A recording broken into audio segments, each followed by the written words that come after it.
y'all know. Some of y'all know about the classic intro. Some of y'all know about the classic intro. After Effects and Chill. Here's what we're doing. Broadcasting on two different channels right now. AM1 Creates and just the AM1 channel. Y'all let me know if y'all hearing the audio loud and clear. Divine GUN. What's good? Let's see.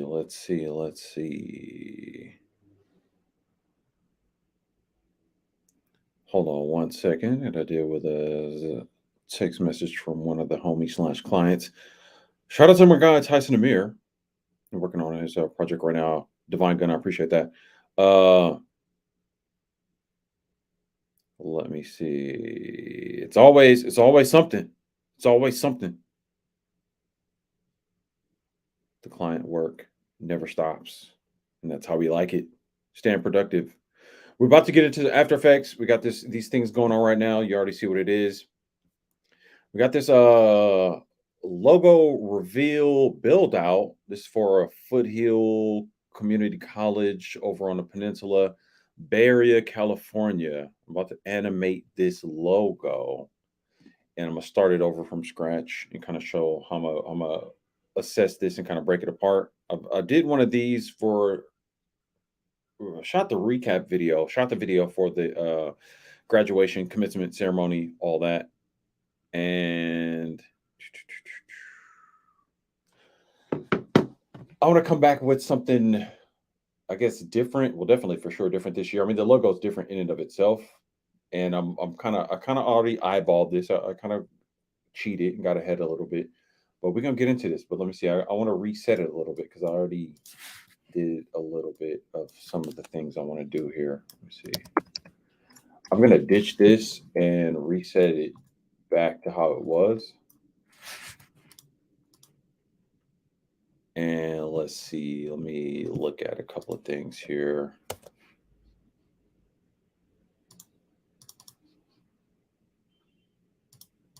We're gonna go images, work mark, add there. All right, let me get back because I got all these screens and it's pretty confusing. All right, so this will be super duper boring, super duper tedious, but anybody who knows After Effects, Premiere, all that good stuff will understand exactly what's going on here and why it is the way it is. But this is this is the skills that pay the bills. Actually, let me do this real quick. So let me just save this, get my whole like file directory set up. So After Effects Illustrator is what we're working in today. I got the logo vector file for this year's ceremony, branding, blah, blah, blah. But I need to create the right pathway of where this is going to save. So I'll go to my documents. I already have this FFG First Floor Group. Shout out to First Floor Group.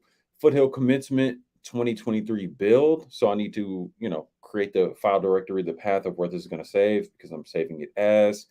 And this is going to be commencement 2020, and I'll just say motion, just as because this is the motion graphic setup for it, and this is going to be, of course, inside of here, and I'll make its whole own motion folder just to keep it organized.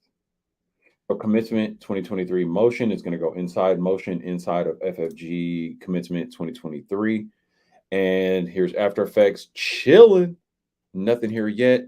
I know I'm going to need a new comp, so I'm just going to go Command End, new comp. You don't see it there. Now it's here. So composition settings, 1920 by 1080. And we're just going to go, well, we'll do it 23976 because that is what I shot it at. And what we're building here is going to be like logo reveal intro that's going to go along with this video footage that I shot. Maybe I'll pull that up, maybe not, because that edit's not done, but I got some cool clips already ready to go. So still in the building phase of this. But my guy sent me over this file and I was checking it out and I was like, if I'm gonna break this apart and animate it, let's do a stream. About to be doing a lot more of these sort of tutorial live streams, just kind of showing you guys this because After Effects is just like the linchpin, it's the game changer. that'll really set me up to build out a career with this stuff. I highly advise anybody looking for a career change, maybe younger folks earlier in the game, younger than my OG self. It's my birthday month, 45. Please start this before you're 25 so you can have a career doing this kind of stuff. All right, so comp one, and we're just gonna say motion one just to set this apart. Obviously, we can change that later. Motion one. So here's the composition. So we're actually in the composition. You see, it just made the composition here, and we got this section right here. So what I'm gonna start with is Spawn was good. And by the way, I'm streaming on two different channels. So I might be interacting with people that you don't see on the other channel, just so you know. Broadcasting to AM1 and AM1 creates at the same time, simulcast. All right, so bringing up what would be the solid. Solid is just kind of like general layer, solid, and it's going to basically put this color texture here, and I can kind of, or color item here, solid field, whatever. And I'm just going to call that BG. And what I'm going to also do is grab, actually, I'll do it this way. So here's what we're working with. Here's the logo. Here's the whole setup and all that. So that they're basically saying like this, the logo theme setup for this year's commencement ceremony. And it also has this sort of like background setup that they have with these sort of flowery swirl kind of designs. So I already kind of pre-did this, but basically I took this, broke it apart, scaled it up because they had it kind of small for whatever reason. This is how they first gave it to me. I put it on a 1920 by 1080 HD frame. So here's just the background image. It doesn't matter because as you'll see right now, I'll take this. Here's me sort of breaking it apart. Essentially, all I need is the color because this is a vector graphic right here, so to speak. But I just grabbed this because I just want the color, right? So let me just lock that off and then I'll bring this back. But I also need this too. I already took this and rendered this out as a PNG. So it's this. Oh, okay. This is actually interesting because I think I rendered it already with this transparency to it. It didn't dawn on me until now that this had a certain level of transparency to it. 30% transparency. What happens? What is the color of this if it's at 100? Oh, okay. Interesting. I might actually re-render that out so I have more flexibility because I rendered this out as a PNG, so it's transparent, so it's like just carved out like this, so we can see through it. But I rendered it out at the original 30% that this was at, so I'm gonna re-render this out, and you guys will see how I integrate it later. And I'm not sure how I'm going to do it, so we'll kind of figure that out on the fly. But essentially, what I was trying to do is take, and I'm back in After Effects. You see, I'm keeping on Illustrator, After Effects, Illustrator, After Effects. So this Illustrator, Adobe Illustrator, dealing with this vector artwork, really cool stuff because you can take like, these images that are built, these different shapes, and you see how somebody took this and, built all this stuff out or however they built it. I'm not sure how they did it. Spawn. Yeah. And I've done these before, so, it's nothing new. Been doing this. Been doing this. Skills and resources.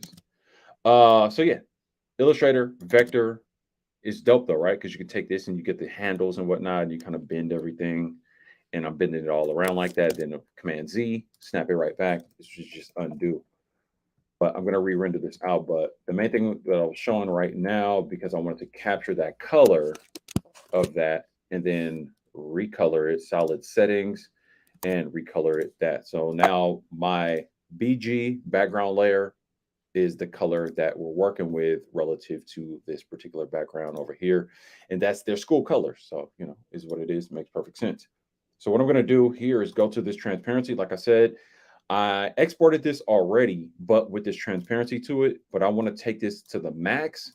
So then I could re-render it out and then I could use it in After Effects with a little bit more flexibility, meaning I'll make it transparent myself versus it being rendered, exported transparent.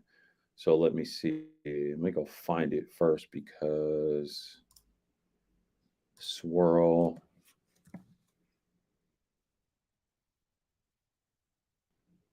and I'm gonna just ditch it for now. And you guys can't see what I'm doing, but it's basically just this. I already have this rendered out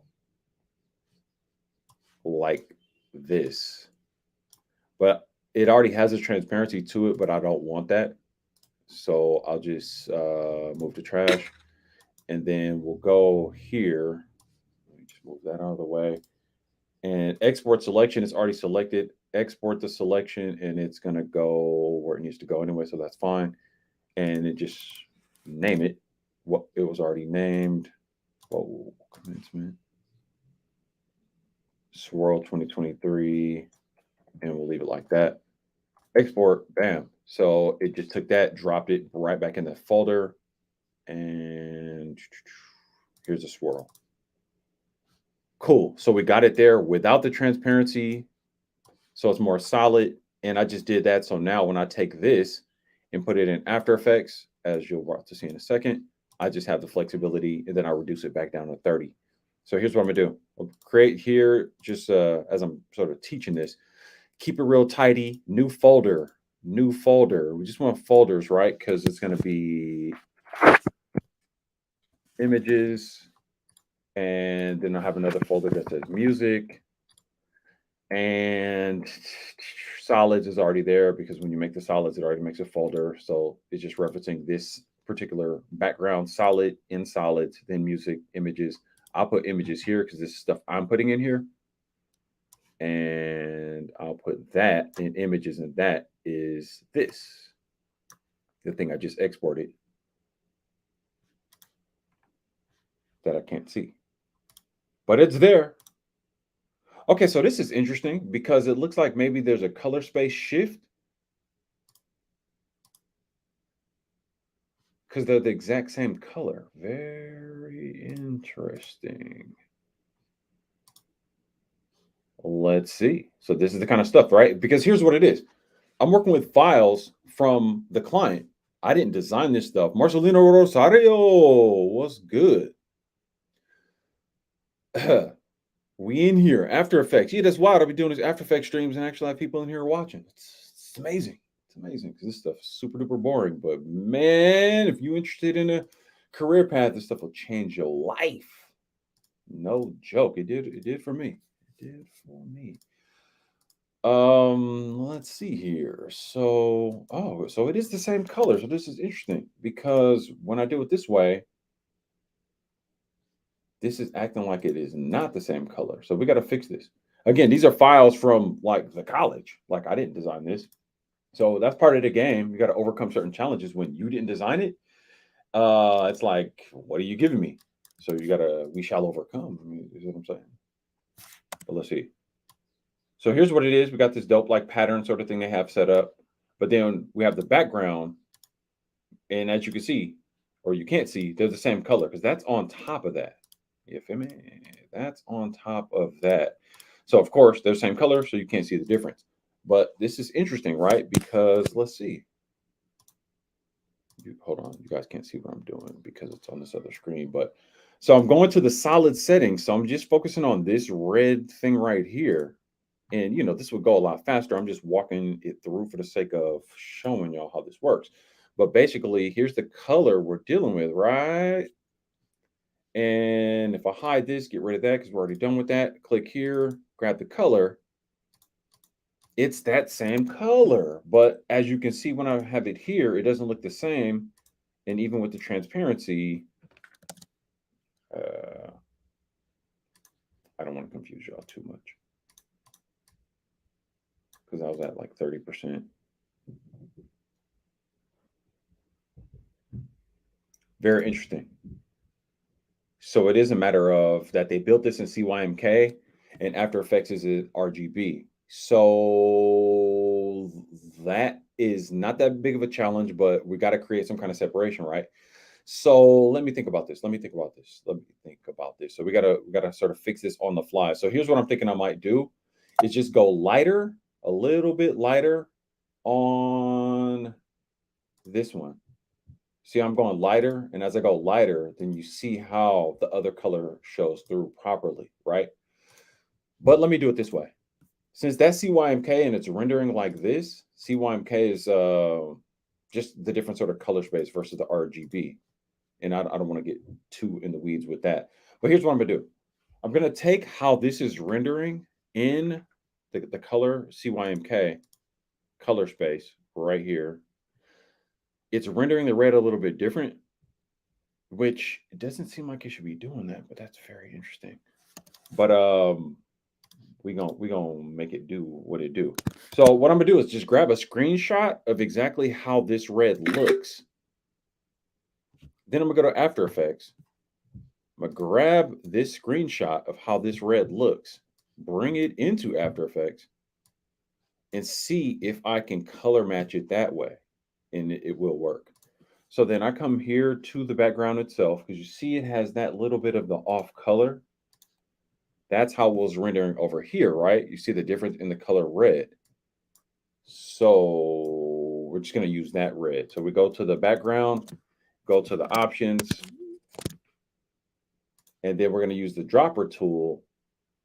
Oh, wow. It wants to be extra difficult. This isn't right. Okay, so we got to... That's cool. That's cool. We'll fix that. I see how it wants to be.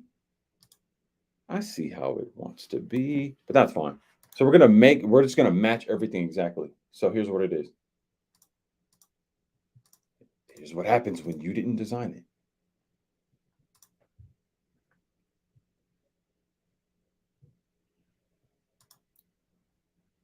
it. And this 100% cool. So essentially what I'm gonna do, wait, why is that still not?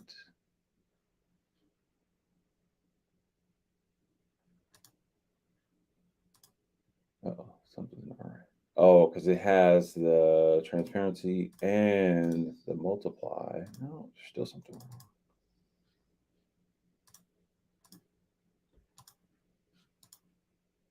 Well, either way, I want it to come over here, make it not transparent. So I want this exact red the way it's rendering over here. So essentially what I'm going to do is just screenshot this. So then I have another reference for this color, because since the color spaces are different and I want it to look like how it looks over there, I'll just bring this in here and do a similar thing where I grab that, drag this over here. And if it works properly, this red...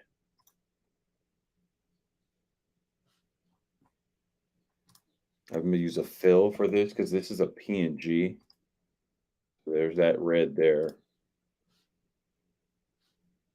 See, this is why the clients be like, wait, why does this take so long? It's because like your art people did a little different. They weren't thinking ahead that this was going to be animated like this. And that's fine. It is what it is. Oh no, what did they do? What happened? So it's the same color. That's very interesting. Very tricky situation here. So it's still color on color. Very interesting. All right, then we're gonna have to freestyle it a little bit then, because it needs to be essentially darker, and we've already wasted way too much time on this. We must move on, because this isn't even the fun part yet. You see what I'm saying? But this is how it is. I'm literally just walking you guys through exactly what it is in a day in the life of somebody who's a motion graphic designer or animator, and you gotta deal with these kind of things. See right there, without the fill, you see how that red is brighter.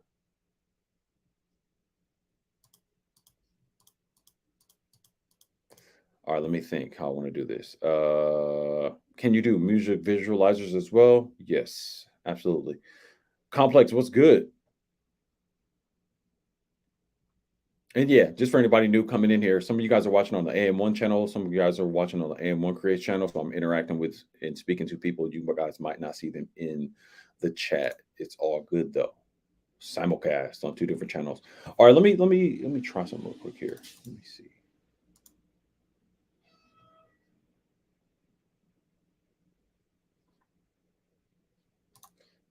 I'm just curious to see what happens if I just change the whole color mode here. RGB.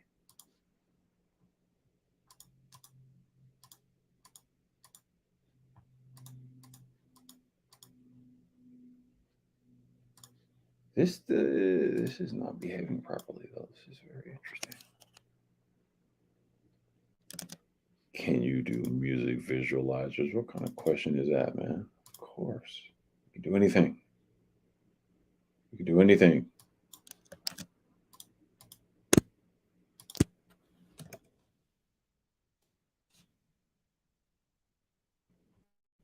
Oh, that's interesting. Let's see.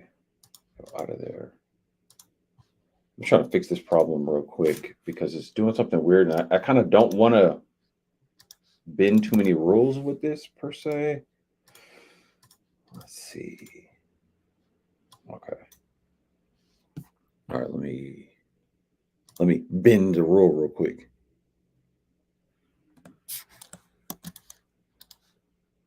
Export selection. Let's see. Will it overwrite this file?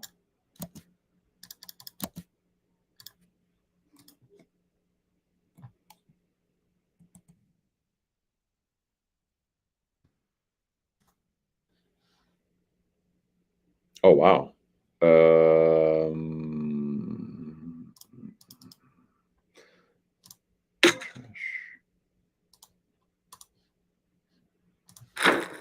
All of this headache just for this situation. So I went in and replaced this. So now it's confused because it's like, where did it go?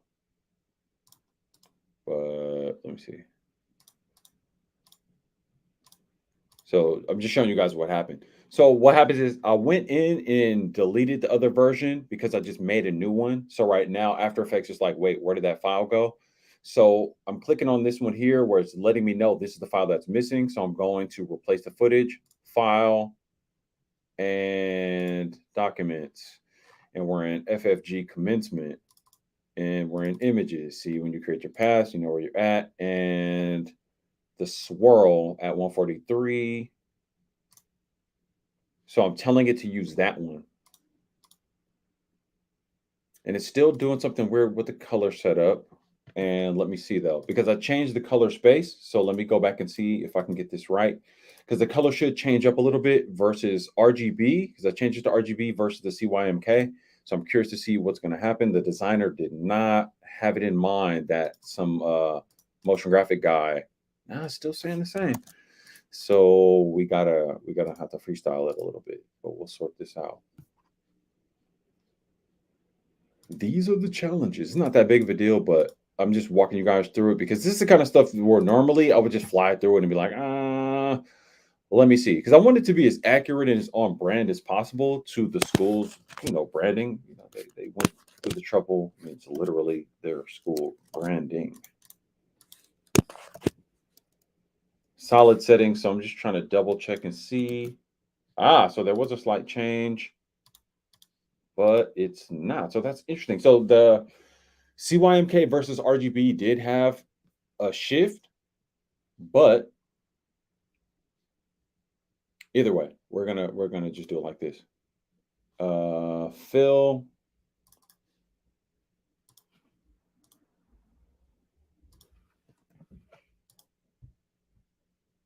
So you can see with the fill, lighter. We can go exactly color on color with the fill.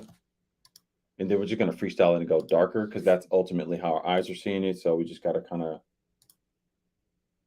yeah. And again, this is me just trying to be like hyper accurate relative to their setup.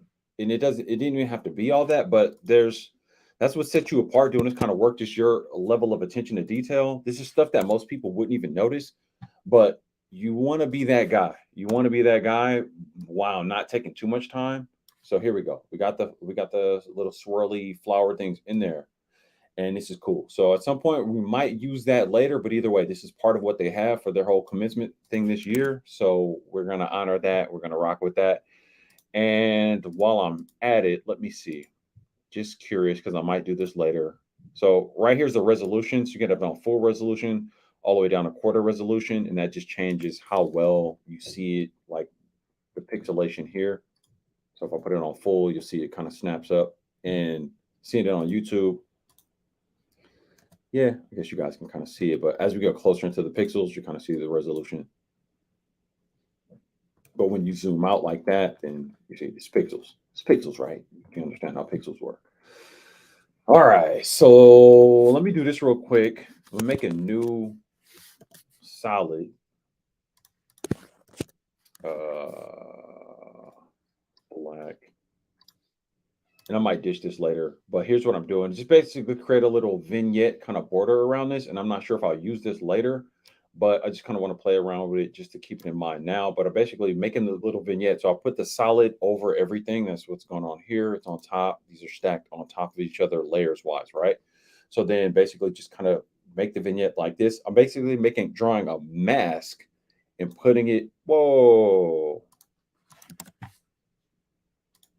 After Effects crash. How much of that saved though? We about to find out. After Effects crashing on me. That's unacceptable. But it does happen. But it does happen. We back. Let's see. How far in the game did we get though before it saved? Commencement. It renamed it Motion 1. Okay. It's saved right on there. So we good. And let's just check some other media disk cache, blah, blah, blah. All right. We're looking good. We're looking good. Just to reset. All right. So it's saved right there on the mask. That's cool. After Effects quit unexpectedly. You don't say. All right. So I'll put this mask on. You guys saw how I made the black solid. But what I'm going to do is come over here and invert the mask. So now it's, you see, we're inverting the mask. And then hit F for mask feather because I want to feather it out. Again, this was just going to be like a little vignette kind of thing. And I'm not sure if I'll add this, but I just kind of want to do this because it just is going to make what happens in the middle pop a little bit more.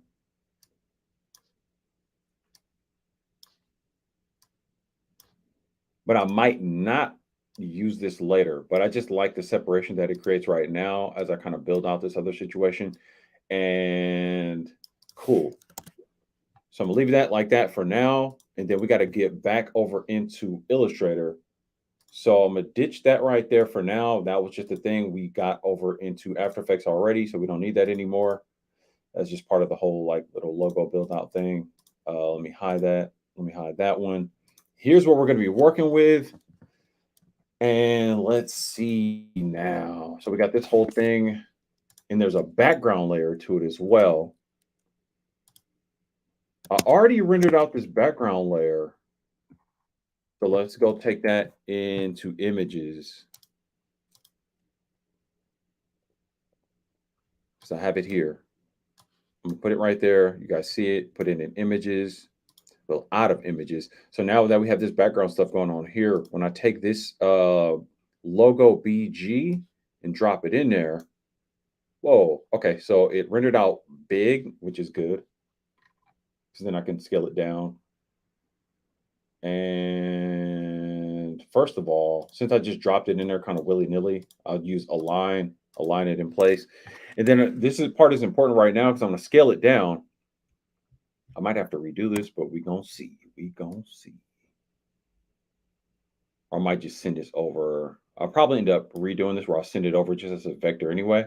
But here's essentially the outline of this. It's hard for you guys to see, but this has that on top of it, but it has this as an outline right there. And actually, you know what? I'll do this right now. I'll just get rid of this here, and I'm just going to send this over. So I have this plugin that allows me to take these vector items and just send it over. So it's going to send it over directly as a shape layer. So it takes vectors from Illustrator. So these beautiful vector situations where it's like mathematically drawn lines and you can like, manipulate them like that and send it right over into After Effects. And then now it's magically called a shape layer instead of a vector object, but it's the same thing. Here's my shape layer right here. And I'll put this as logo BG just to clarify what that is. But now you guys can see it's creating a separation there where you get the logo BG logo background. And I could even just drop a drop shadow on it to create even more separation. But, I'll deal with that later, maybe. But even that's already looking pretty dope. Just to make that stand out. That's why I was kind of using this whole vignette little shadow thing. But I don't want to change around what they did too much, right? Because I want to kind of keep it on point. And even if I take that and kind of add some transparency to that, just a subtle little difference to make it have depth and a little bit of separation, so it draws your eyes to the center and what's going on more. And it's going to get a little more tricky, right? Because I have this background. I'll lock that off. Don't really need that, but it's this. This is what we're really coming for right here. So obviously there's a lot going on with this part. And I'm going to copy this because I want to leave this fully intact as like a reference to go back to, but I'm going to turn it off. I copied it. I turned it off. I'm going to leave that background thing there. Make a whole new layer. Layer 6. Make sure you guys are seeing what I'm seeing. Cool. And then paste in place. So I just took this whole thing. Now this is all grouped together, right? This is a bunch of different graphics all grouped together. So I start ungrouping these things. Now the dope part about this is I was kind of, going over this earlier. Whoever did this did it kind of right. They collapsed down the text, but they didn't collapse and merge everything together. So I started looking at this like, how do I want to make this animate on? There's a few ways I could do it. I kind of want to do something cool, right? So I'm looking at this frame. I want to use this technique where I mask a trim path, and I'll show you what this means, and basically make this draw on. So if I make this draw on and I do it with symmetry, I can make this whole thing draw on and make a line that draws this on. And then I could do a similar thing with these dots, but I kind of want to do something different. So with the dots, I'll probably make them fly in from this like Z space. So it's like from the front. From the front. And then we got this whole sort of like flowery line kind of situation here. So I'm all right now. I'm kind of eyeballing how do I want to set this up. We've got this Acorn, we got Foothill College, that's their logo. We got commencement, we got June 30th. We got everything going on, and it's pretty cool. So hold on, let me see here.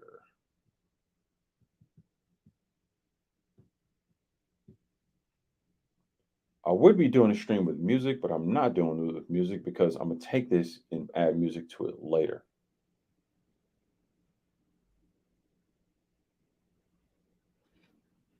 Eric Bird was good. All right, so just kind of eyeballing it. So here's what it is, though. So we got to really think about the geometry of this, right? So if I really want to embellish this, and it's kind of dope, right? Like if I can make these draw on and make this draw on, it'll be pretty dope. So think about it. This right here is all symmetry, right? This thing is exactly that, and this whole thing is the same thing. So if I can set this up right, I can make this draw on, make these things animate on in some kind of interesting way. And if I replicate it right, then I could just basically make this do the exact same thing as this. Because it's the mirror image, it's just inverted, it's upside down. So then just think about how I want to make these things animate on and kind of where I want to start, because it's going to get kind of crazy. And the crazy part is it's going to take me like an hour to do this, but it's going to lapse in like a few seconds. But that's how we do it. That's why I'd be taking like years to do like Pixar videos. Like one scene will take like months to like do the graphics for it. It's crazy. So here's what it is. This is all grouped together, which is great. So then we just start ungrouping it. So that broke apart one group. So let's ungroup it again. That broke apart another group. And I kind of want to start with something that'll be halfway interesting for you guys. So let me just do this because I'm thinking. I wish they would have given me the actual font for this. I could ask them because if I have the font, then I could run these scripts that animate it for me. But here's what I'm gonna do. I'm gonna just grab this right here. I just ungroup that, right? So now I got these all separate letters. Commencement, and then I'm gonna use this Overlord. It just happens to be called Overlord. I love this plugin. I click that and it allows me to beam the whole thing over to After Effects. It just sent it over, but it did it all in one group, which I don't want it to do. I actually wanted to separate it. So I click this little button right here and it'll break it apart. So now we got all the letters individually, but unfortunately it gives them to me out of order. So now I got to reorder it. But let's see. Yeah, it's all scrambled. So then let me find the O. Where's the O? So we're just going to animate this in a real simple way where it comes in Z space because it's kind of dramatic. It's like a super simple way to animate something. Oh, where's the other M?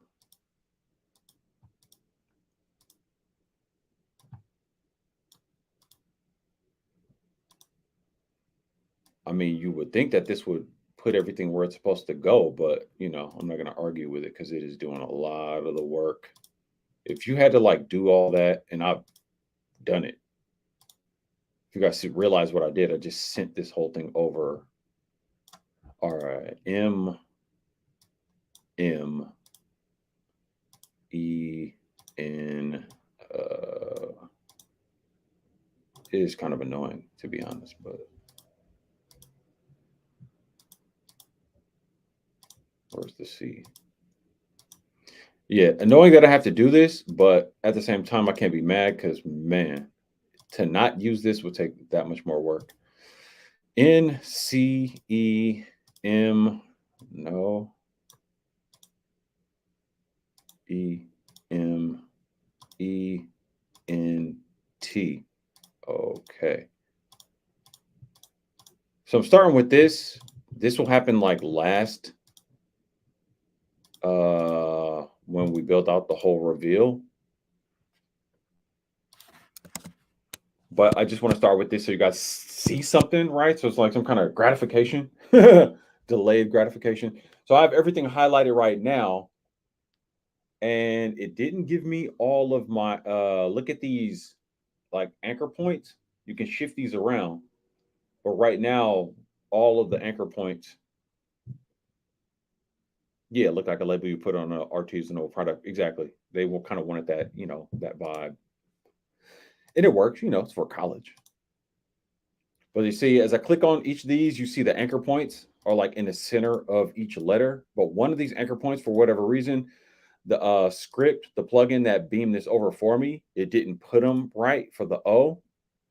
But it's cool because After Effects has a little trick for that. Command and push this pan tool, and then it puts the anchor in place for me.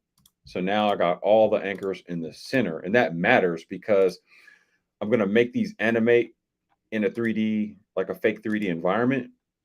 And essentially, what would happen is it would animate as if the anchor point is in the center and not in the center of the letter. And I want them all to animate the same way. So they all need to be in the center of the letter. So now that I grab everything, I see the anchor points are all lined up exactly where they should be.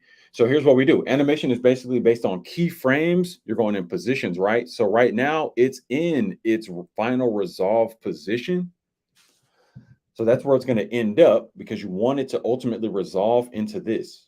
It's going to reveal into this. So this is where it resolves. This is the resolution to where the whole reveal starts. So things start drawing on and falling into place, and then bam, you're done with, ended up with this whole sort of logo thing. So because of that, you can use Option P, and that's going to allow you to give you what is the keyframes. So I got all of these things all selected. I was able to keyframe the position of all of these things. You see position here, and these little stopwatch things represent what's keyframed. And we got the little blue keyframes here. We got blue keyframes on the timeline. So we see we have these keyframes, and we just have these set to 1 second right now. One moment. Just want to clear my throat there. And so keyframe, cool, right? So here's what it is. We work backwards, right? Because that's a resolve. So what we're going to do is just come back some keyframes. And again, it's going to operate and move forward from 3D space. So this button right here gives you the simulated 3D. So I click that. Since I have everything selected, everything just changed into that same simulated 3D space. As you can see, with all these layers, it's already getting cluttered, right? And it's cool because it shows you the properties of all of these things. And because you made it 3D, it has the Z axis, the X axis, the Y axis, because you're dealing in 3D space, right? Front, back, side to side, left, right, up, down, all that 3D. But it's like, 2D objects in a simulated 3D space. That is After Effects, unless, of course, you use another type of 3D object in a simulated 3D space. So now what we're doing here. This gets real cluttered. So I hit M just collapses everything back down. And if I hit P, then it'll show me exactly just the P position keyframes so I can have a better situation of what I'm working with. As you can see, After Effects gets crazy. And that's why a lot of people be like, I ain't rocking with After Effects. And I get it. And yeah, be afraid, be very afraid. You are not built for After Effects. But here's what it is. I'm just bringing this forward. That's what I meant by the Z space. So it's going to fly in from the front view from this Z space position. And that's kind of dope. Well, it's going to do that anyway, but I might put some kind of like little flicker or flash or something there. So essentially, we just animated commencement all together and it just flies in. Super simple, right? So one keyframe says we're way forward in Z space by 2600, and maybe we round that to like a specific 27 exact. Why? I don't know, just because. 2700 and it flies in. Excellent. 2700 flies in. Excellent. 2700 flies in. Excellent. And I think I might even leave that there like that for now, because then we can get into easing and having it look all cool. Actually, yeah, let's do the easing right now. So easing is like when you think of an object, actual physics, objects in motion stay in motion, objects at rest stay at rest. So when something gets going, it starts off slow, it speeds up, and then as it slows down and it loses momentum based on physics inertia, then it slows down. So it starts off slow, speeds up, and then slows down. So with that same physics principle in mind, we do what is called easing, where it eases in, it speeds up, and it slows down. And with that, you have your keyframes. I have all the keyframes selected, and then I hit this little shortcut, which on my computer is set to function F9, and that just gave you these ease keyframes. You see that how it just changed there. So what happens is you're able to go into this editor and change how the movement works. So right now it just flies right in, but when I grab everything and change the easing, I literally make it ease in from going kind of fast. And I'll grab all of these as well. And whoa, you got to make sure you grab them all. And since it's kind of flying in, I'll just trust me on this one. I'll make it kind of catch part of the peak speed. It's catching some of the slowness, then the peak speed, and then it's coming in slower.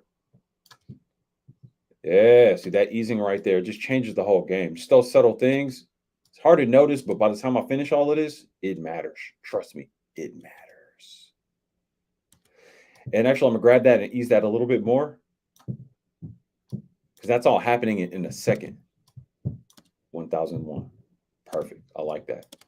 Because it doesn't need to be super crazy. And we'll deal with that a little bit more even later. Shout out to Information Man Show. For the people that don't know, I'm streaming on 2 different channels right now, so you guys might not see some people that I'm shouting out and interacting with. But yeah, After Effects and Chill logo reveal is for college, Foothill College, Bay Area, California. Showing y'all After Effects logo reveal for a live project that this is the real work. This is what we do. And I already need to do it, so I was like, hey, skills and resources style. Let's show you how it goes down. Looking for a career change. Want to see how this stuff works, kind of under the hood, behind the scenes. That's what it is. I don't need that, so I'll hide that so I get a little bit more room popping. And let's see. All right, so we got commencement animated on. We're making a little bit of progress here. And let's go back and see where we're going to animate next. Let's go to this. So let me think about this here. Because I could do it real simple. All right, I'm gonna start with this. Because I think this is, let me see, this is all grouped together. Oh. All right, so that's grouped together. I don't want that grouped together because I'm thinking about, I want to make this draw on. So this outline that's out here, I want it to draw on. And then the dots will fly in separately. So let me just ungroup this and see what happens. Okay, cool. That's in its own group. You guys are seeing how I'm like able to break this stuff apart. That's its own group. That's its own group. So I'm going to take this group right here and let me do this. Let me take commencement. Since I already finished commencement, I'm going to regroup that again and then hide it so I know it's done already. And it just, kind of shows me what I did, what I didn't do. I'm going to take this right here. We're going to jump to this, unclick that so it doesn't separate them. And we're going to send that over and it's going to give me all the dots. And of course, everything is already in place. So it's perfect, right? So just with that same principle, it's going to resolve to this. And this is going to get super duper cluttered. I'm releasing some, relearning some Photoshop. Need to up my feather game. What do you mean by feather game? Falcon Schwarzenegger in the building, Falcon Black. If I say Falcon Black, is that the equivalent of like, no, I'm not going to say that. Let me see. I don't want to use the old name. I don't want to offend you using the old name. It's always going to be Falcon Black. You already know. We go back to Falcon Black. All right, so this is getting cluttered right here. So all I'm going to do is change the color of this logo BG. I need to start changing some things here. So I'm gonna just change the color of this. Like you have the option to change the label color. Because obviously you see this gets real. Oh, Schwartz Black. Ah, I get you, sir. I didn't even catch that. I get you. And I'm just start changing these things around just so, as you can see, as they're taking up kind of real estate on the screen and even just over here at a glance, I want to be able to see that that's something else. And then even with that, I'll just put Vig for vignette. And okay, cool. And they called it swirl, so I'll just put swirl. Cool. That works for me for now. And then the background, of course, just the overall background. You see it's just floating out there. So I'll take this same concept right there. I want a keyframe. So Option P just gives you that immediate keyframe on the position it's on. I'll make this a 3D layer as well. Because I'm using that same technique where I make it fly in from Z space, and it's already going to be negative 2700 because that's what I use for the other one. It's going to fly in just like that. And I'll make that lapse over about a second. So I'm already at like this, essentially 24 frames per second. So this is already at frame 12. So I know if I go 112, then I give them a full second. And that's not going to matter because I'm going to end up changing that later anyway. But you see how it works. And then we'll go do the same thing with the easing and get that all situated. And just kind of ease in like that, where it flies in real smooth and eases in a similar way. And I already know I'm going to nudge that in. It's going to happen faster than, maybe not. Either way, we'll worry about that later. So we already know it has this outline situation. Shout out to my AM1 creates a logo. Station identification. Feather is the technique of merging pictures together seamlessly. Interesting. All right. So here's this part. This trim path setup, right? So here's what I want to do. I'm gonna take this right here. It's already ungrouped, and actually, let me do this. So just stay crisp. All right, cool. So we take this border. I'm just beam it over. I'm using this plugin script called Overlord. I'll beam that over. So now we got the outline. You see what we're doing. So what I think I want to do is make this draw on, right? And there's a couple of ways I could do this, but let me see if I can make this happen in the smoothest way possible. Here's what we're going to do. So I'm going to say outline.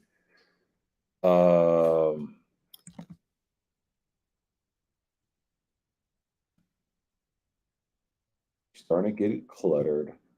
Here's also what I'm going to do. I'm going to take this whole commencement part. So After Effects understands how cluttered it gets, right? So I'm gonna take all of this commencement part and I'm gonna put this on what's called shy mode. So I click shy, right? And if I click this thing right here, it's gonna basically hide those. So it gives me some more of my space back so it doesn't look so cluttered. Because I'm gonna come back and deal with this later because I need to animate some more stuff on. So using the shy mode and just putting it on shy, I just shy those out just to get rid of those for the sake of making my workspace less cluttered. Shy mode. Feel me? Shy. All right. So it just gives me more space, right? Because this is going to end up way cluttered by the time we're done. Make no mistake about it. So here's where we're at right now. We're animated on. So we got the outline. We're working on that right now. So here's what I want to do. I want to do this trim path situation. So what's going to happen is starting from here, I want this to draw on and basically draw itself all the way out. So here's what the deal is. I'm going to take this, copy it, because what I want is this path. Now, this is two paths merged together to form this like border outline situation.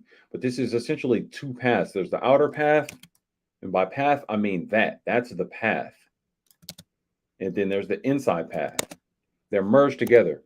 So I'll leave it like that. So what I want to do is take the path, and for the sake of this, I'm just going to hide everything I'm working on just to not confuse myself. And it's easier for you guys to understand. And I just pasted it exactly back in place because I want everything exactly back in place. So what I'm going to do is break this apart because I just only want the outside path, right? So it's merged right now as what's called the compound path because it's two paths merged together. So I'm going to release the compound path because I just want the outside line. And upon releasing it, it's basically saying, oh, you're taking the outside path and this inner path and you're merging it together to create this hollowed out situation in the middle. So since I just did that, it's now unhollowed, right? So it's showing the fill color. That's why the whole thing is filled. But then if you look, you can see this faint outline of the inside path. I don't care about the inside path. I just care about the outside path. So it's on fill right now. If I use the shortcut, which is Shift X, it's going to shift over to this outline color. Bam. So now the outline color, there's just two outlines, right? So now I got my outline path. I take this and beam it over because I had the outline. Now I have the outline path. And I want to name it outline path because we're going to get a little fancy with that. All right, let's see. Outline path. Where's outline path? Outline path is there, but it's literally just the path. It should have brought it with the stroke. So let me see. Do we have the stroke? Okay, cool. So it's there. It's just hard to see because we're at a low res, and plus the outline is there and it's the same color. Cool. So right now everything is exactly as it should be in the world. There's the outline path. You see it lit up in blue, and then I turn that off, and here's the outline. Great. So if this works properly, I can take this outline path and actually, you know what? I'm gonna come back off this shy, show myself the commencement situation, right? Because that's kind of cluttering the view. And by the way, you can take any of these fields and expand them out so you can make them go full screen so you can see everything because of course, as you can see, the user interface gets very cluttered fast. So right now I'm just taking this whole timeline view and just scaling it up so you just see this full screen. So I'm taking what makes up the commencement part, and I know it's all this peach color, right?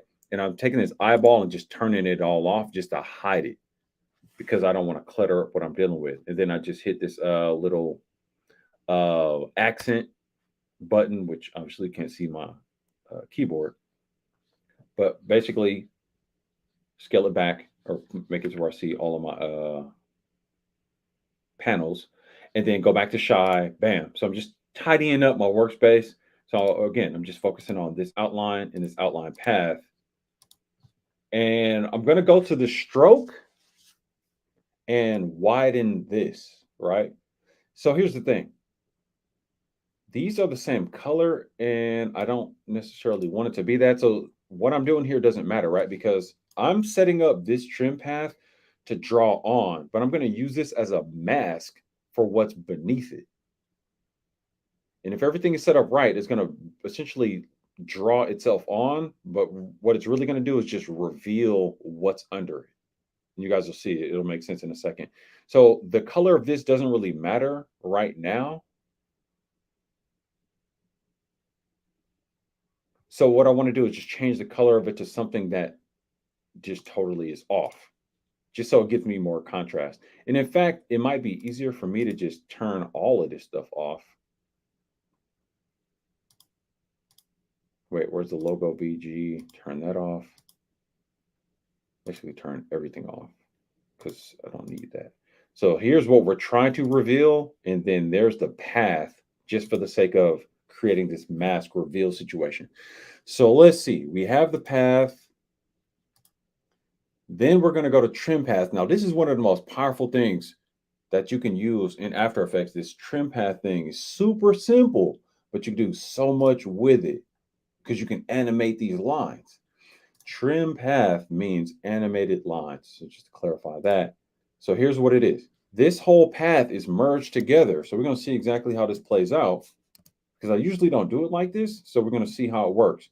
But let's see the starting point because now the computer system is going to automatically assign a starting point of where the path goes. So watch as I do this and you'll see this trim path situation because it's going to draw on.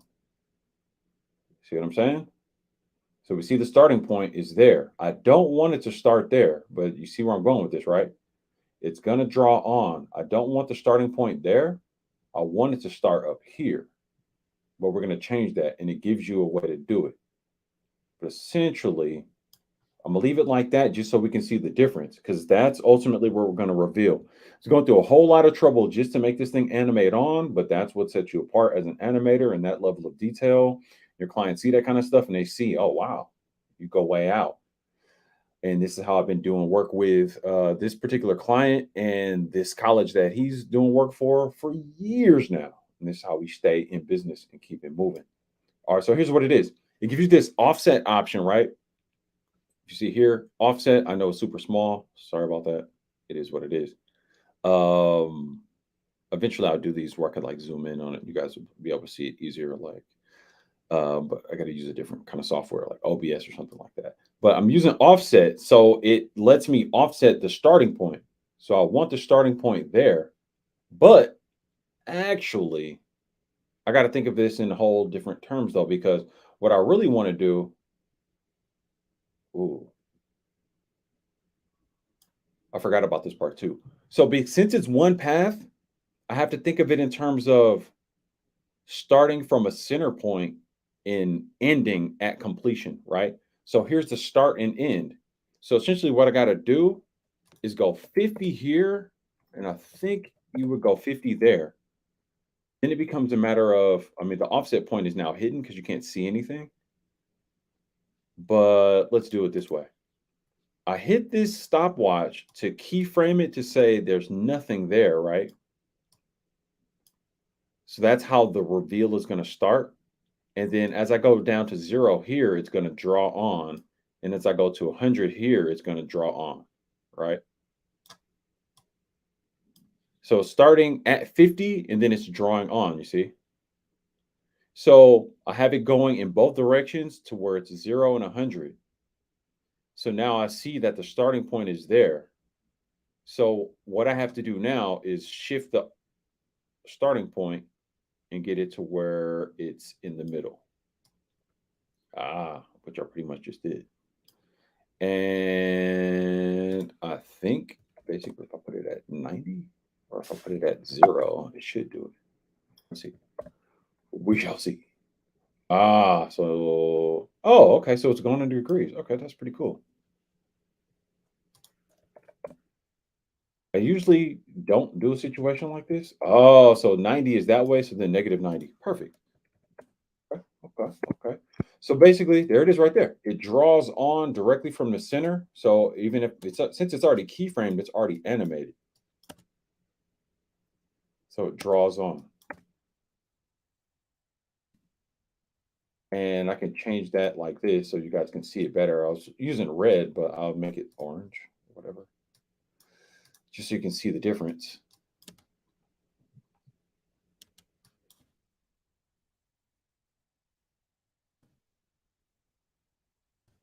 And yeah, so it's drawn on. Cool. So now the trick is to set this up to where it's a mask and it reveals what's behind it. So now we get into this other mode where we get to this track mat situation. And even with this, we got to do it right, right? Because it's already there, but I need to mask it in such a way where it's not there and this reveals it. And the line weight has to be thick enough. So here's the stroke, meaning I can make this as wide or small as I need. And again, it's the outside path, right? So I have to make it thick enough so that it covers the inside lane. So remember, there's two things going on here. Watch, you'll see it in a second.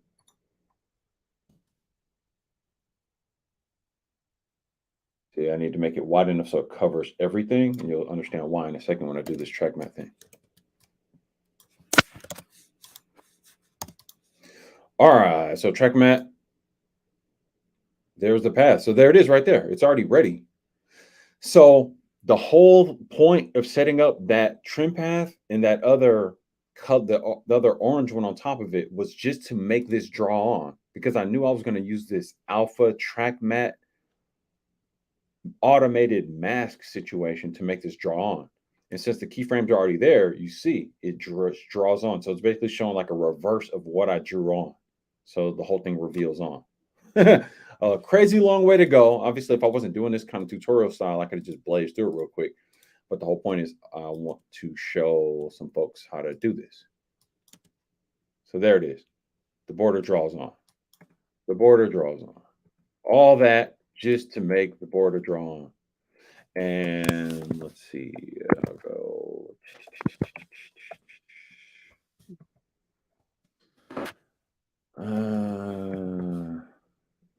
Trying to stay tidy on this. Outline dots, logo BG. Okay, cool. And then that commencement is in there, but it's on shy. All right. So that's going to draw on. And that has a trim path. So if you use the shortcut U, it basically pulls up what properties you already added keyframes to. But I already know, and this is going to be dope because I like how this works, but there's the dot outline. So that's going to happen later, right? So imagine, so now this is going to start to go, then that's going to go. So like by the time that finishes, that's going to get there. But here's the thing. We have the start and end of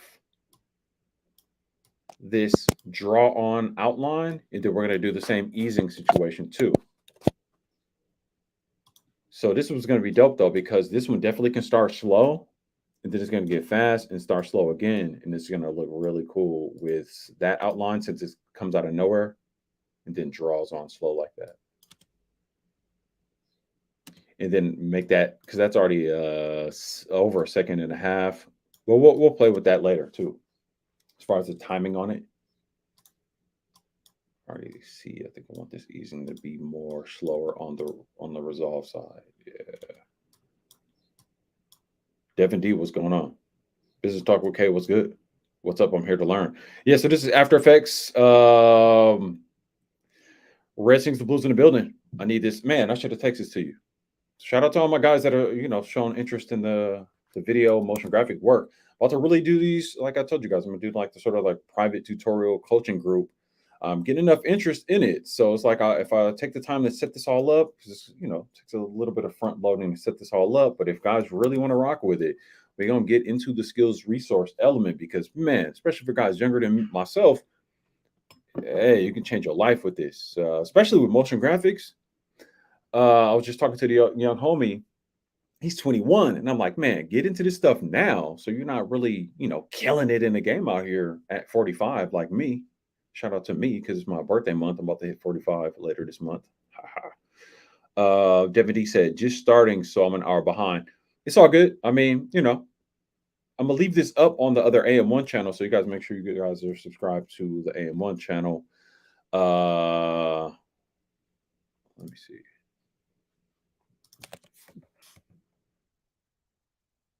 Hold on real quick, y'all.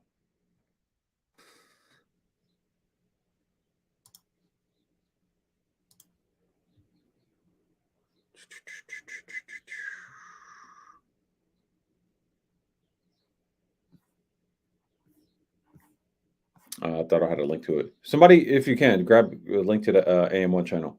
But yeah, Rhett, definitely about to be running these up with the tutorials on video editing. This is Adobe After Effects, just to be clear, Adobe After Effects and Adobe Illustrator. So if you guys got Creative Cloud, a little bit pricey depending on what you're doing, ends up being like $50 a month. But I mean, if you're doing this kind of work, very much worth it. And it's just a bill that I don't even think about. But I'm about to get into or more into DaVinci Resolve, CapCut. In the group, we're going to be getting into my picks for camera gear, reviews, unboxings, all that good stuff. I'm gonna put some of that stuff on YouTube as well, but I'm gonna make sort of like my coaching group where I'm really showing the ins and outs of this stuff and just fast tracking. Like, hey, if you're serious about it, you could build a career doing this kind of stuff. And one of the linchpin things that changed my life and helped me build a career out the mud, building it myself, self-taught, is After Effects. This is the game changer. And the crazy part about it is I know how to use this thing, but there's still so much to learn. And Adobe is crazy because they're always adding new features. Then there's all these other companies and software developers that are adding all kind of different plugins to either make different effects possible or to make already existing things a lot more fast, simplistic, and easier. Kay says, I want to purchase a camera for streaming. What's the best camera to use? Man.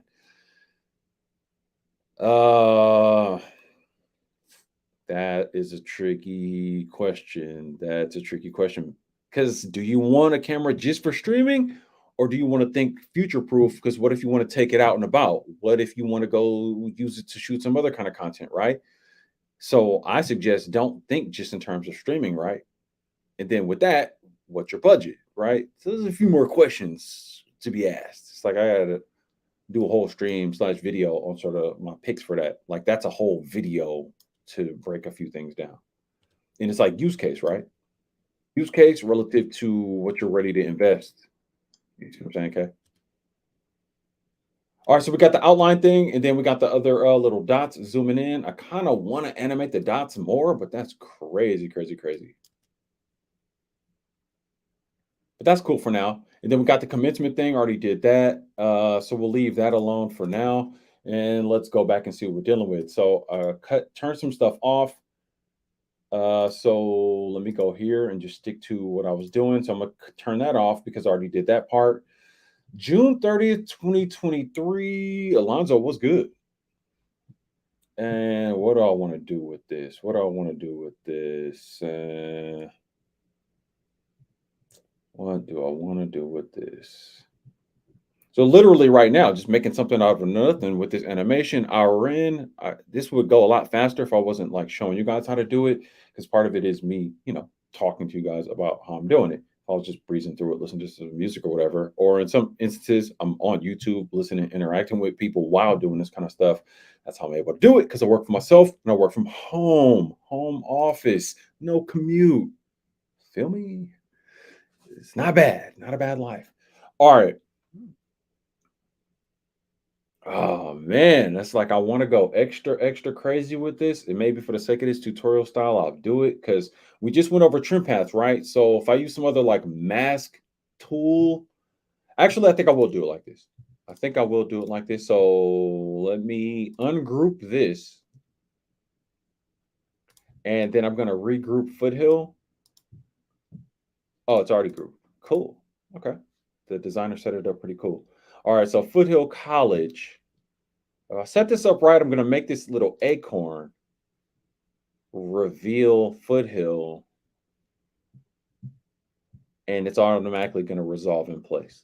So let's get Foothill over into After Effects. Bam, we got Foothill. Cool. Foothill is in After Effects. So you see it drops it right in place. And the acorn is going to be separated.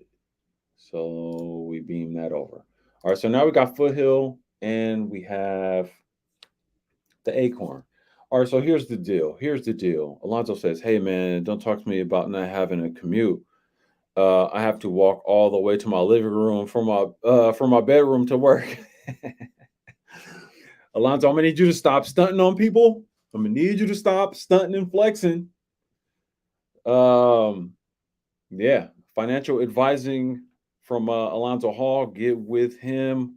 Alonzo, we gotta do a stream. We gotta do a stream. We overdue to do a stream. All right, so here's where we're at with it. Here's where we at with it. Alonzo distract me with the flexing about how he ain't got to get up and go nowhere in the morning and whatnot. He just walked to his living room from the bedroom with the flex. All right, let's see. So here's what we're gonna do. We know that the acorn is gonna resolve there, and let me just stay tidy. Acorn is gonna resolve there, so I just go option P for position because it's gonna end up resolving there. So we're gonna work backwards on this one, right? It's gonna resolve there. Before it hits there, I already know. Wait a minute, let me hit the switches because I already know this is going to end up being 3D. Actually, I'll hold off on that because it just makes it look more cluttered. It's gonna cross this because I already know what I'm going to do with this.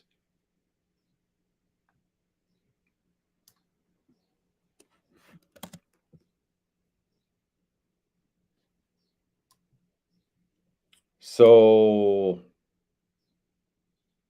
this is the way this is animated. This is going to cross over this, right? And don't pay attention to those dots. And this is dope. Like by the time this is all done, like one thing is going to trigger the other thing, and then it all is going to flow together nicely. All right, let me think this through. So here's what's going to happen. It's going to come from Z space. So I'm now going to put it in 3D mode. And this keyframe, all right, so let me do this first too, because it's going to pause right here for a second. It's going to fly in, it's going to hit right here, then it's going to slide across. So I'm just going to add another keyframe there because I know for some of the time it's going to sit here for a second and I can adjust that later. But essentially it's going to fly in from this Z space position forward. So I'm just zooming in on this so you guys can see what's going on. But it's flying in forward like this, but I want it to fly in more directly in front of the camera. So I'm just grabbing this sort of part of the anchor point and whoa, that was not the right one. It gives you the y-axis. Whoa.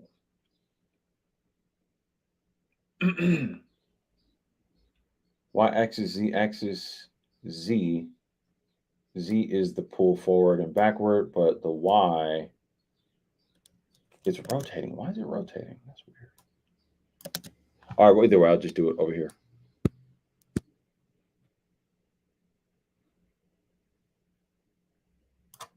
All right, so it's going to come forward, forward, forward.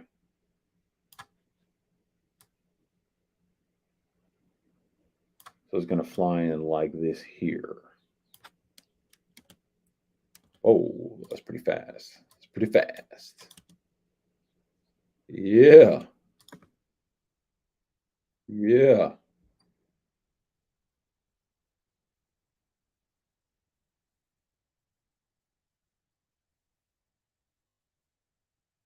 All right, so that's exactly what I wanted it to do. Let me just make another couple of adjustments because I really wanted to hit like so it's like it's coming right directly from in front of your face.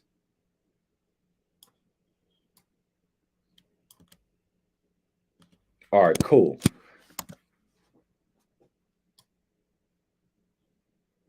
And then here's what we're gonna do. All right, so active camera view one, view two, active camera. We're gonna go to the top view. We're gonna go to camera views. And this one is already set to top view. This is active camera. So this is like how we're just looking at it. This is kind of what we'll see, the resolve of it. Active camera view. Let's see what we're dealing with here. Okay, great. So here's what it is.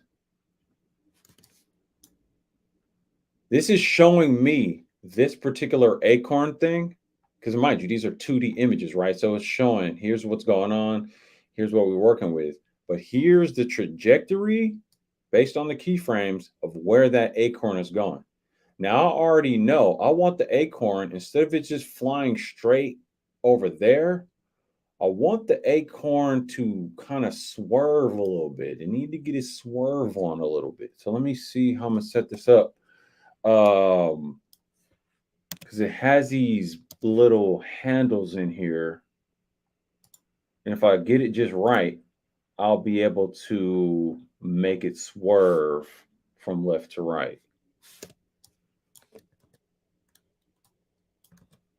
Let's see if I can make it swerve like a little sideshow. You know what I'm saying?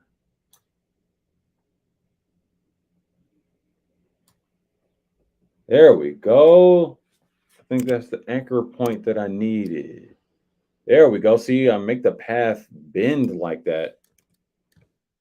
So I'm literally telling it like, no, I don't want you to. Oh, whoa there now, buddy.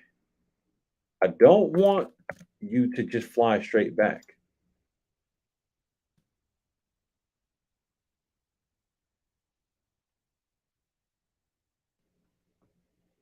I wanted to like swing out a little bit, you know? I needed to swerve a little bit. And I have this other handle over here too, so I can kind of like make it rock, lean with it, rock with it a little bit. But we're gonna see though, because it's gonna create some challenges. But we're gonna see.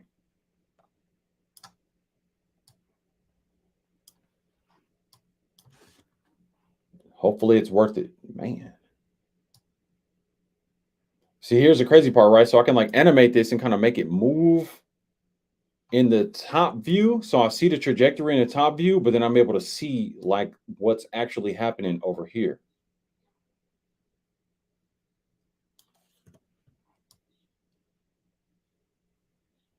Ah, okay.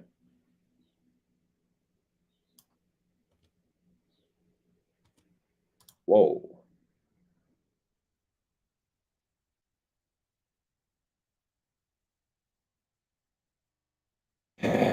It's getting a little crazy. It's getting a little crazy.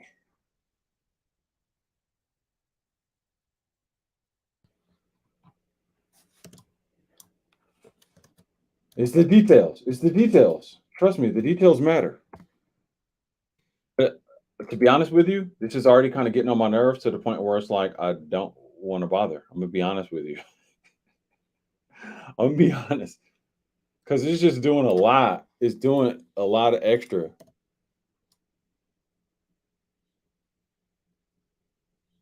See that whole thing, if you guys can see the where it's like backtracking on its own path, it's like, fam, stop it. That extra, I don't want that. And it's like, I ain't trying to fight with y'all on that. Just I only wanted to do that one part. And it's like, why are you being hella extra?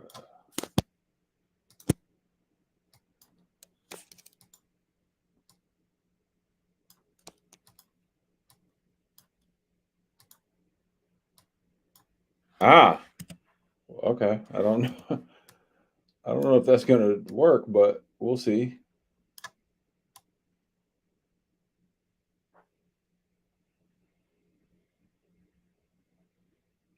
I think I did it. It's a headache. Or it's like, yeah, I gotta add a whole extra keyframe in there. Okay, I see what it is. It is a matter of that keyframe. So that's what it is.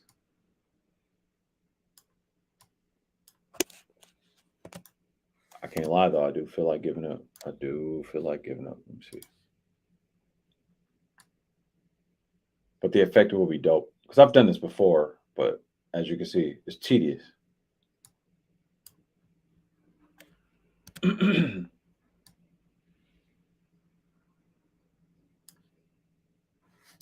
forgot you can control the handles like that, but let me see. And let's see what's happening here. So right now, it's still banking like too hard. It's wasting way too much time. It's easier to do in Photoshop. You need to break the handle to get the sharp point. I don't want it sharp though. I actually want it to be uh not sharp. I want it to like yeah, see, that's kind of more what I was trying to do.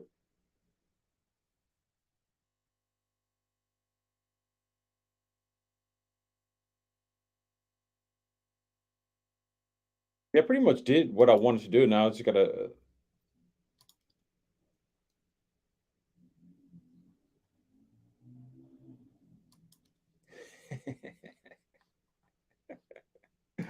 ridiculous. All right, let's see.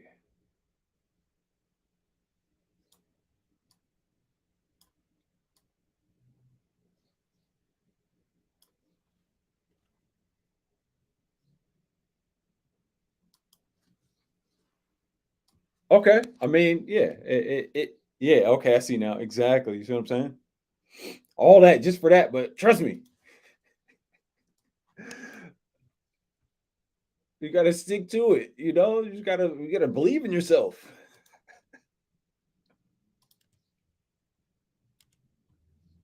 It's swerving like too much. Let me see. Oh, okay. Let's see.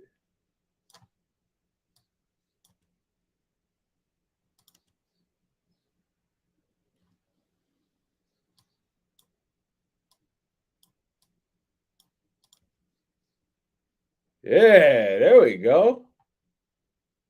A little bit better. A little bit better. A little bit. Let's see. All right. So part of it is like is in relation to whoa. Oh, that's actually what I did want it to do. Yeah. And there we go. All that just for that.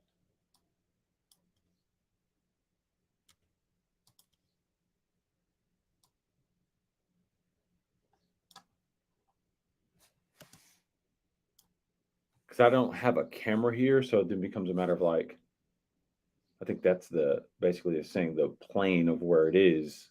But let me see. Oh, there it is. Yeah, that's the starting like sort of plane point of it. There we go. There we go. So yeah, I want that like white flash to happen. Oh, that was better a second ago. Right. I want that flash pop thing to happen. So that's literally right there. Exactly what I had in mind, where it flies in. And let's see if I get the easing right on this. This is gonna be another nightmare, but we're gonna see. All right, so with this, I'm pretty much done with that. So we're gonna go back to one view, an active camera view. So we're just seeing it from the front. Ah, it's not quite. Oh, okay. So it's the easing issue. It's the easing issue because it naturally would, of course, have to slow down to do this turn. This is a easing nightmare here, but we're gonna see.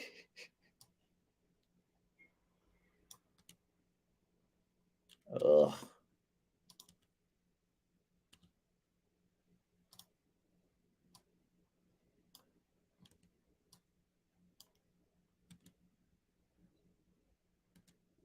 You see how it has a little stutter to it? I really don't like that.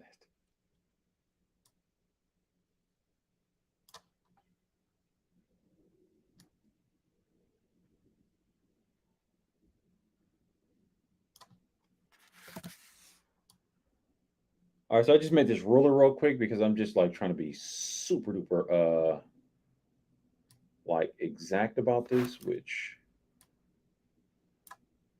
is kind of crazy.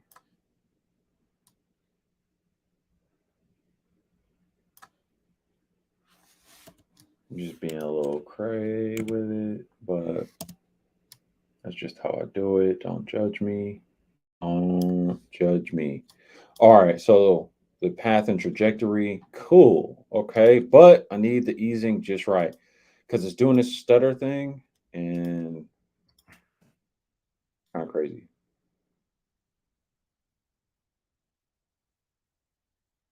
So that's where it's doing the little glitch out. But let me see. Let me see.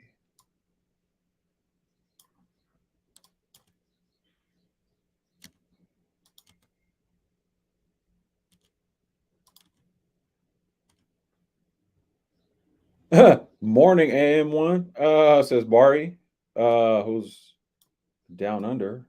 So it's morning time over there. This is not fun. This one's not fun. Because it's. Oh. Okay. Not too bad. Not too bad. Not too bad. Not too bad.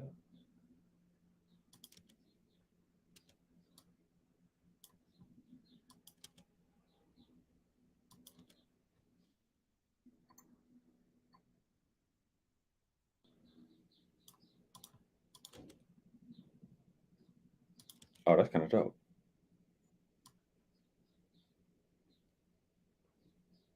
What are you working on today? It's logo reveal situation that's just utter chaos.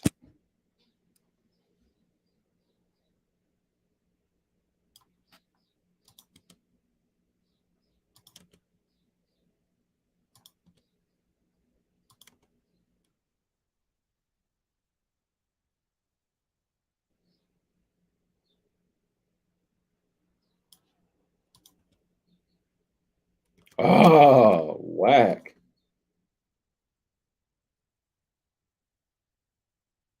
It's like playing a boring like video game, but you actually make the animation.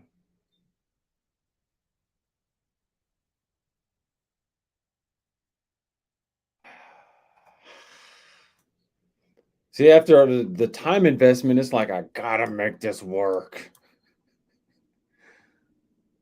Oh, okay, so that's part of it too. Let me see.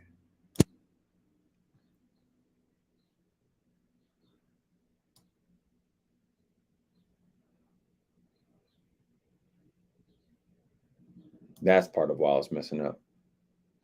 Have you tried out DaVinci Resolve? I have Adobe subscription, but I'm thinking of shifting to DaVinci. Well, the thing is, DaVinci is dope. So just get the free version of DaVinci, but keep the Adobe. Because if you have the whole Adobe setup, there's just so much that comes with that. And this is kind of the thing. And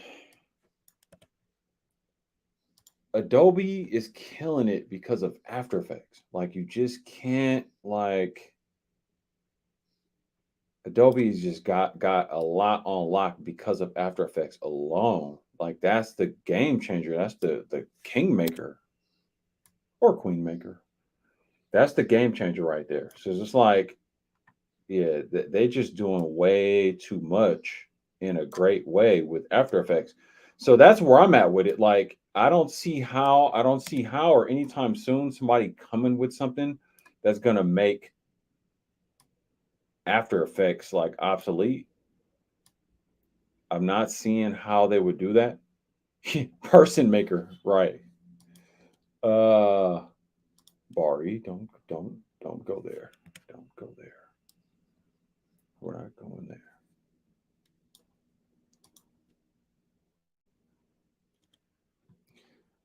Almost got it. Almost got it where I want it.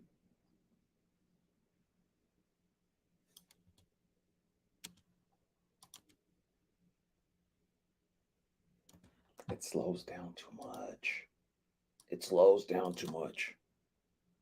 But those 3D crashes, though, when you project, get 3D heavy, AE start caving. Well, I mean, that's a matter of your system, though. That is a matter of your system. Because to my understanding, I mean, DaVinci Resolve is dope, and it's not like I'm like some kind of fanboy to where it's like, no, you got to be with Adobe. I'm like whatever gets the job done. But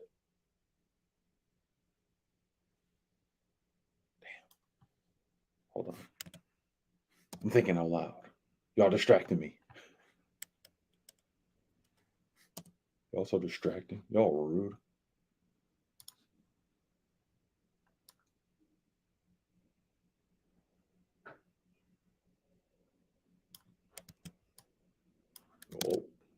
whoa there now.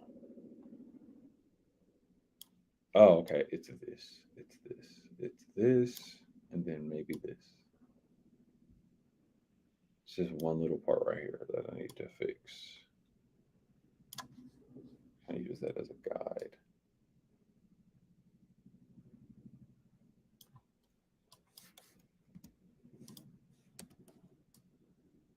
I did this a long time ago, but just make it loop right there.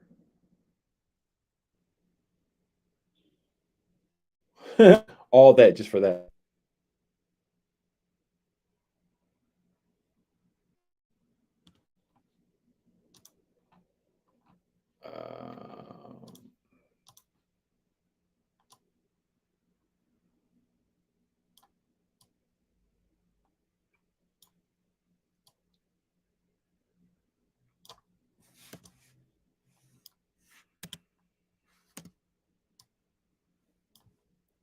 I think that's it.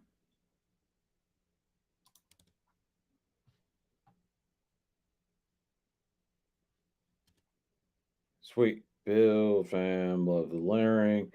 I thank you, Courtney Woody. Love the layering. I didn't design this, and that's part of the trick when you're working on something that somebody else didn't design. Keep it techie was good, my guys. You put in that work. Yeah, a little skills and resource tip. Just got hit with this crazy thing because of this commencement graduation thing. And it's like, all right, well, I gotta animate this thing, so let's do it live for the folks. Is that the shape of their shield? They don't really have a specific logo. It just happens to be the theme that they used for this graduation ceremony thing this year. Like last year, they had a whole different setup, and I animated that too. I think that I did that as a stream.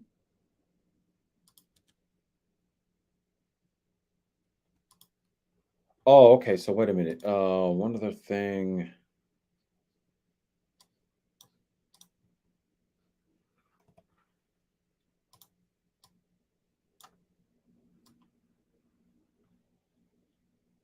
There we go. I think that's it. There we go. Yes. Yes. All right, so that's a tutorial in and of itself of using easing and handles in different views. My goodness. But that's what sets us apart. That's how we do it. Courtney says, we got some logo work coming up for sweeps. I got to keep up with their stuff. Yes, keep up. Make sure you're subscribed.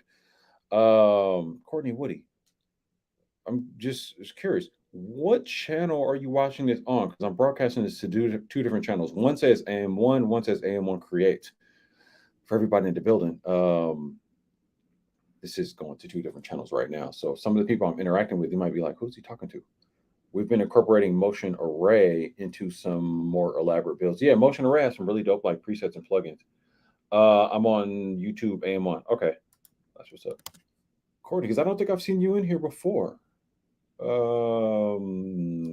Yeah. If you're on this channel, then you know this channel is like all over the place.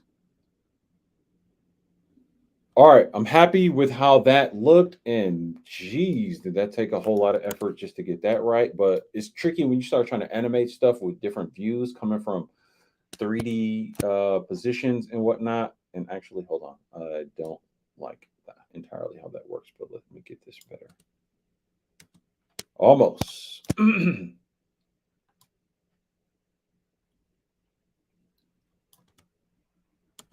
Almost. Almost there. There we go. Because I really do want it to come like from kind of dead center as much as possible. There we go. And let me back it off a little bit more. Let's see.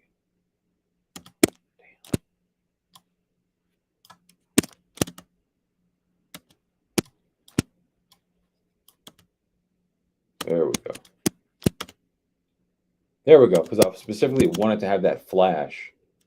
All right. So after all that, then part of it is this. Now we got Foothill, we got this. And since these two things go together, I'll make these be the same color. Let's go with this brown color. Let's see what's going on in the chat. I follow you, bruh. Out of the CBS Birmingham Creative Department, you got skills. I appreciate that. I appreciate that. Yeah, exactly, Bar. You see, the symmetry had to be on point for that. Bar says, "I can only see my own comments." What's up with that? That's on your YouTube thing, Bar. You got to like reset it because it gives you the option to see all the top comments or just the other comments or whatever. Like you got to use that little hamburger menu thing and change it. They're always trying to like upgrade some stuff and then doing some other. Red says I need some YouTube channel art. Well, here's the thing. Somebody else was asking me about a lyric video. Tita Godley was asking about a lyric video. I'm like, look, how about I teach you guys how to do it? You guys come join. Like I'll set it up, training, coaching group, and I'll show you guys how to do it. Right? Because a lot of people ask me about this kind of stuff, and in some instances, it's like, what's your budget looking like? And they're like, oh, it's this. And I'm like, yeah, you can't afford me. But how about I do this? How about I teach you or your staff or whoever how to do it? Credit Solutions in the building. Watching my work myself. Salute. Yeah. Appreciate it, my sis. Definitely check out the Credit Solutions. I was just thinking about you the other day too, because I was like, what's up with your courses and all that good stuff? Because I'm about to get started with the new channel. Red, drop me a text. Let me know about the new channel because I don't know if I know about what new channel you're speaking of. Oh, I think you did tell me, but yeah, we got to talk more about it. I'm curious to know what you have in mind. All right, so here's the deal. Here's the deal. Similar to what we just did, we did the track mat mask thing, right? We got to do some more masking. We got to do some more masking. So here's the deal. I'm just gonna take this vignette layer, duplicate that. I'm gonna bring it up here. It has the mask on it, but essentially what we're gonna do is create another mask situation. So there's the mask already there. I'm gonna delete that, and oh, let's see. Okay, it's already transparent, which actually is helpful for our purposes here. So what I'm gonna do is draw another mask on this, right? So here's what we're gonna be hiding and revealing. And it works to our advantage that it's already transparent because we can kind of draw it on but see through it too. So let me see. I haven't did one of these in a while, but let's set it up. Let's get it popping. And this is gonna be a headache. I can already see it. Only a few cats know about the new plan. Yeah, I think you were telling me about it. Yeah, text me after. Yeah, I feel it. I'm working on prepping to move. Yeah, I was wondering about that. I was wondering. You said I'm on a hiatus till August 1st. I heard that. Yeah, I remember we were talking before about you moving, Vic. So that's what's up. That's what's up. I'm happy to hear that because I know you was thinking some things over. All right, so you guys can pretty much see where we're going with this. This thing right here. Let me find its max point over there, and then try to maybe match this mask up with that right there. And the mask. I hit M for the mask path. Right there, it's gonna be tricky. It's gonna be tricky. After the new channel launches, I'm leaving the Minister culture content to you guys. Technically, I'll still talk culture, but in a different way. Yeah, okay. I'm interested to see it. Interested to see it. Leave it to you guys. Uh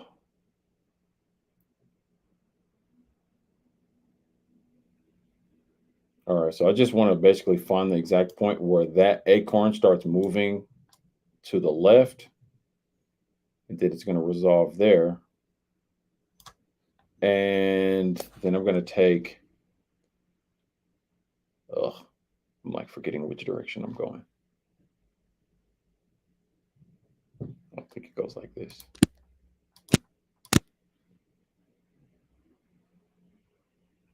Well, actually, I think I could do it either way.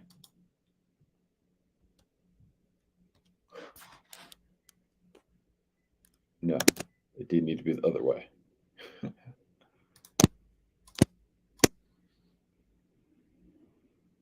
Actually, I think it could work either way.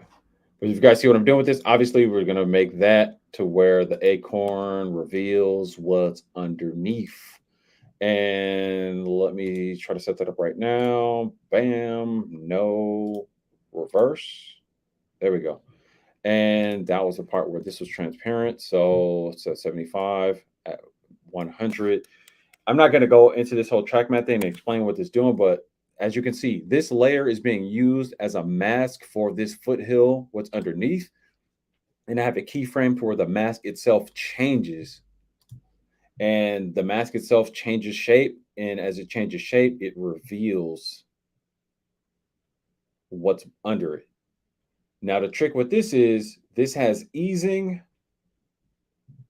So it has the speed, ramp, and change. So I have to make this deal with that speed, ramp, and change.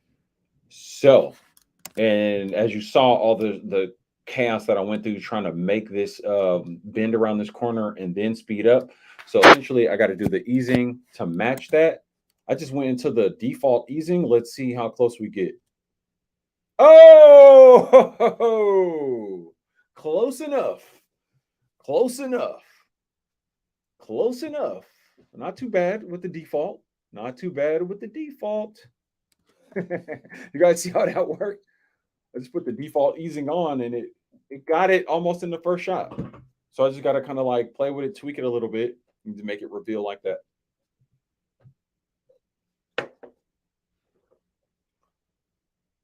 Ah, close enough. Close enough. Ah, see, it beats it a little bit, right? So I gotta see with the easing itself, I can like kind of get it to match. And that's a wrap. Not quite though. You know, if you haven't realized by now, I'm kind of a perfectionist with this, so I gotta get it right.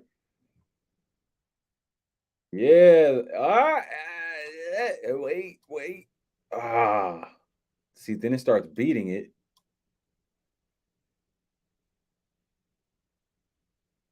Damn. Well, let's see. All right, now that happens so fast that I think we can get by with that. See, look how far ahead it gets. See, at some point it's behind, then at some point it beats it, and it's like, "Argh." Now that's so fast. I won't worry about it for now because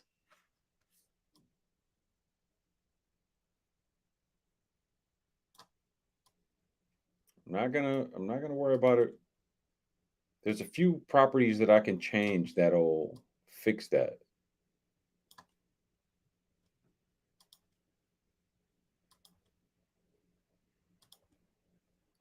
I actually might take that. I might take that. I might take that because it kind of all resolves at the same time. I might take it. Damn. I can't be sitting here spending an hour on easing, y'all.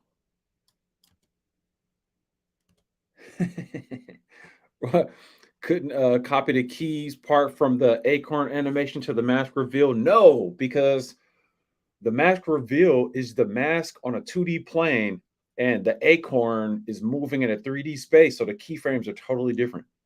I wish it was that simple. Nah, it won't work, Perez Jr. It won't work. Does the naked eye catch that sort of thing? Says the critic solutionist. Not really. Not really. Part of it is just me being weird, and it's like, oh well, I know. And I can't, do a low key tutorial and then y'all know I'm over here slacking.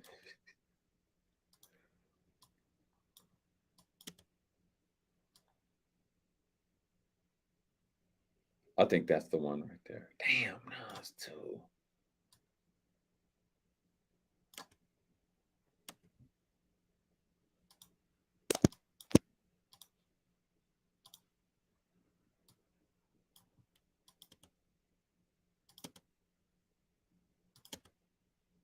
I think that's it right there.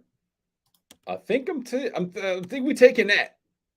Think we taking that. Bam. Mind you, this is just like a minor part details.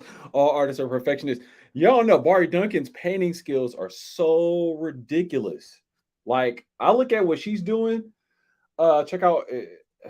Man, if y'all know the kind of artwork Barry Duncan does, I look at that, and then I go look at this stuff, and I'm like, okay, that's cool. All right. So when you finish the whole render, will you convert to a nested sequence, maybe book in for a promo or long form piece? So this is actually going to be like the intro outro to their commencement ceremony recap video. And I have that already underway. So yeah, this is definitely a part of a bigger project. This is a part of a bigger project. And then remember, y'all, or for the people that didn't see this earlier, because I have this shied out, but I have this whole other situation right here with the commencement, and we're gonna sort this out later, like how this all this stuff falls into place. Beginning and so this is all gonna like sort itself out too, or I'll be sorting it out with you guys' help. So it's like just getting these animated portions onto the screen, first of all, and then we're going to deal with the overall timing of it. But as you can see, like it's already starting to kind of fall in place, and certain things literally fall in place. We'll do this right now, just for fun, just for fun, just for fun. We'll do this right now because these things, commencement, I like how that eases in. Already did this from C to T. And we're going to use this little script thing right here, transition shifter, descending. You guys can't see it, or now you can. And we're gonna go one frame, shift the layers by one frame, descending, do. So I just shifted everything. So now it kind of staggers on. Yeah. And we're gonna go with that because I like that straight away. Yeah.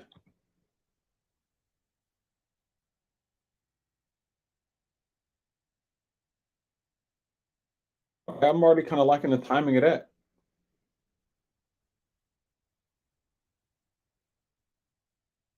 Yes, you can't do it without us. True. If I was a client, I would want that attention to detail. I feel you. I want you to agonize over just a tad. Yeah. Like, man, I'll show this live stream to my homie slash client. He won't even watch the whole thing. He'll be like, whatever.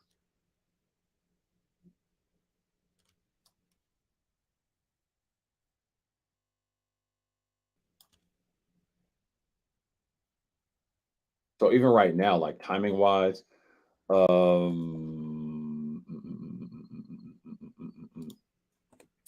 see. All right, so this whole little grouping right here. Whoa, see, I almost threw off the whole grouping. So I'm just trimming this down just to kind of get this neat and tidy. But I think I would nudge this forward more. So I want these things to kind of like trigger. Yeah.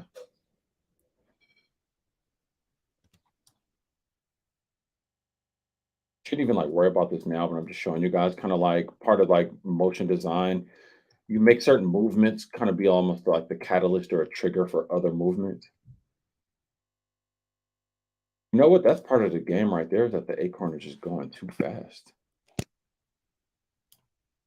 Or at least it's coming in too hot at the beginning.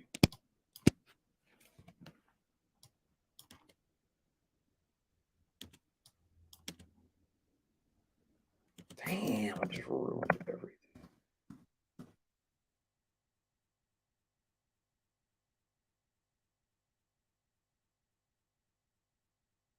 All right, I like that for now. Yeah, perfect. Yeah, we're gonna leave that right there for now, and let's see, because we got a lot more to do. Because I just, wasted everybody's time with that. So this part right here, I'll just regroup that, group that, and hide that. And now I'm like, want to avoid this part right here, but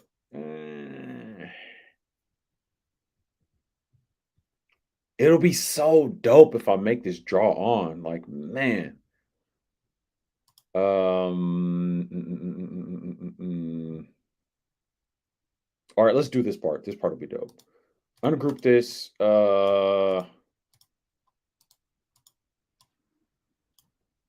Wait, can I do this?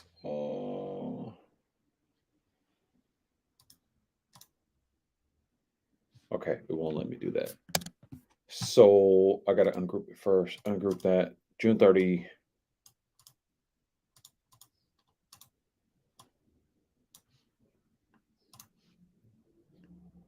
Oh, come on. Stop playing with me. June 30. What's the problem?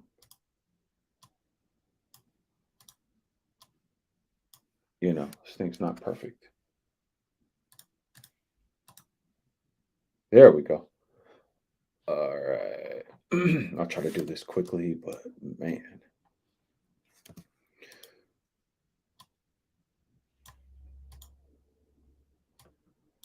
And here we go with that foolishness again because it's all out of order.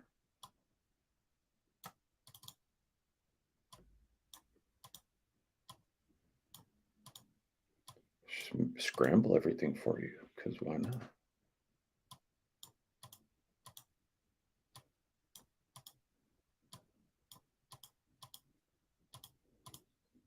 It'd be dope if I could get a move on with this because I'd love to go get a lake walk in while it's sunny out because the weather in the bay keeps acting way stupid. Overcast most of the day, then it's like sunny for like 2 hours, and then it's overcast again. It's like really, really, fam. Is this what we doing? All right, we got 30. Where's the comma? Give me that. We got the O, we got the comma, we got the 2, 0, 2, 3. All right, so we got everything. Okay, cool. So here's what we're gonna do. We're gonna do the same thing again. Foothill mask, duplicate that, bring that up here. Foothill mask. We got June, we got all that good stuff. We're gonna turn that on and make it transparent, maybe. Oh, because it has the mask. We're gonna get rid of that whole mask situation, and that should have automatically. Uh-oh, wait, we got some problems here. Oh, you know what? Let me hide this though, because this thing right here is just taking up extra space. Let me do a little bit of housekeeping because, in the spirit of a tutorial, After Effects is using like cached random access memory as I'm building this out. Like every time I push play, it's pre-rendering things, and it's using like random access memory as like this disk cache. So periodically I go through based on the memory that I have and just keep clearing off some of the cache that is using up because it'll start to slow everything down. So right now it's built up 4.6 gigs in this disk cache. I'll just clear that off and just reset everything just to get the system moving smoothly. But that's actually not bad. Oh, so then yeah, everything just turns black all of a sudden. But that's because I put that there as it should be. Then I make that transparent. And the reason why I'm doing that is because we're setting up another mask situation. So here's what the deal is. I already know, I kind of already know, definitely know what I'm about to do here. So this is going to go like this here. And there's a very good reason for it. And actually, before I do that, let me do this too, because I was thinking about what I wanted to do with this whole line situation, right? So I'm going to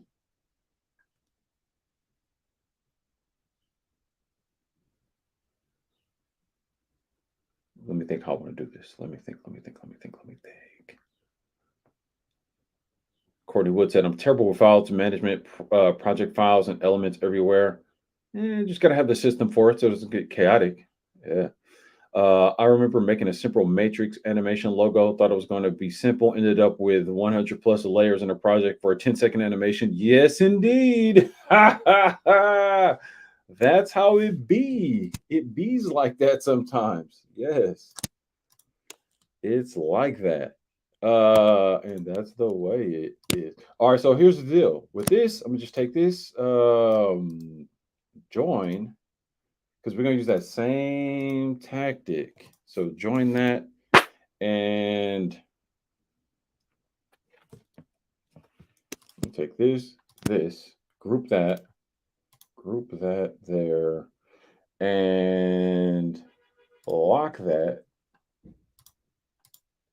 And I'm going to take this here.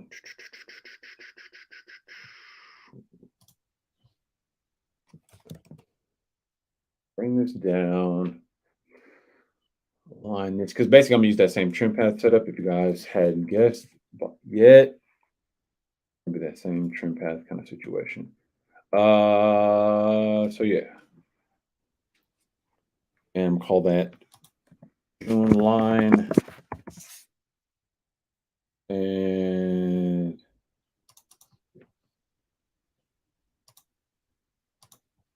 it already has a stroke 1. And we're going to go trim path, and 50, 0 keyframes. It should be at nothing. Wait. Then 0, then 100, I think. Oh, I did it backwards.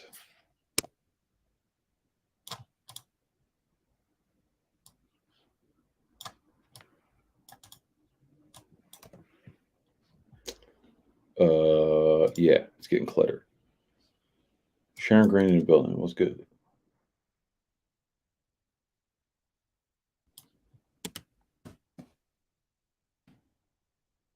How did it not behaving properly? Oh, 50, then 100. It's not acting right.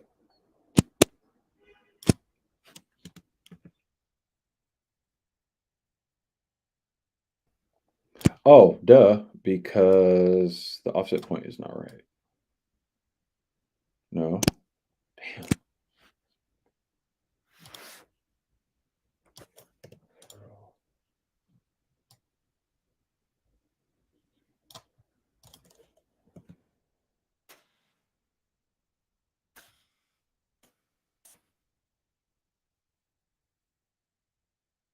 Huh. All right. This is super annoying. Let me see. 0.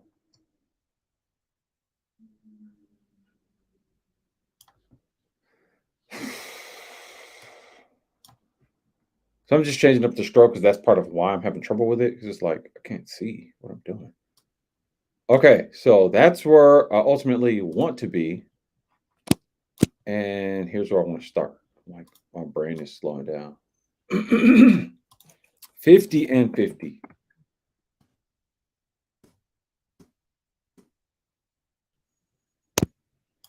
And this one wants to be 100. Oh my goodness. What is the problem? Oh, yeah. This is the time where I'm supposed to take a break because you don't want to do this like for hella long. You need that walk. I do. That's hella funny. You need that walk. I do. I really do. That's hilarious. Hold on, though. I'm on a roll. And 2 hours? Jeez. Maybe I can get this other part done in an hour, and then I'm done. And I never have to do this again. I can't do it without you guys. I can't believe that 14 to I don't know 20 people been in this thing this whole y'all. Wow. Yeah, After Effects is very entertaining. Next one of these I'll get some music and play it and make sure we're good on the music too. But let's see. All right, so then that's gonna be back on 1. Then it'll be raining when I go. No, no, no, it's not gonna rain. All that just for that. See, my brain is starting to melt. So wait, where's the June line? Oh, see, it's so thin you can't even see the line.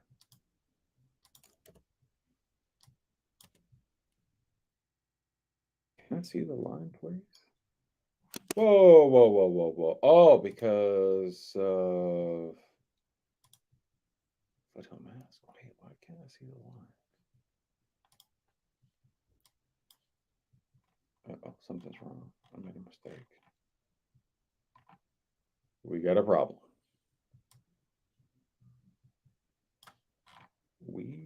got a problem.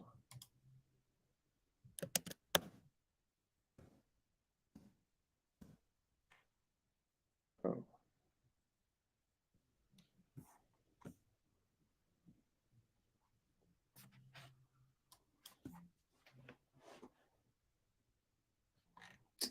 Hella dumb.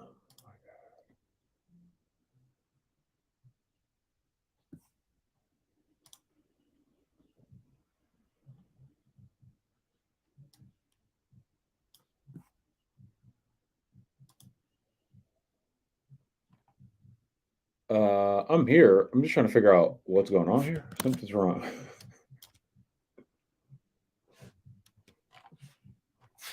All right, hold on. Let's see.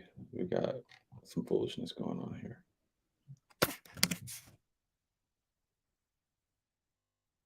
Something is hiding something, and I can't tell what it is.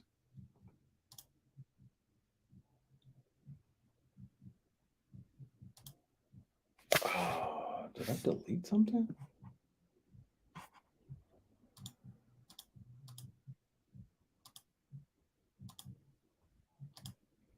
That's the June part, right? Then Foothill. We got Foothill. Something is wrong here. All right, let me see. I think After Effects is glitching. Let me see. Can you whistle or something?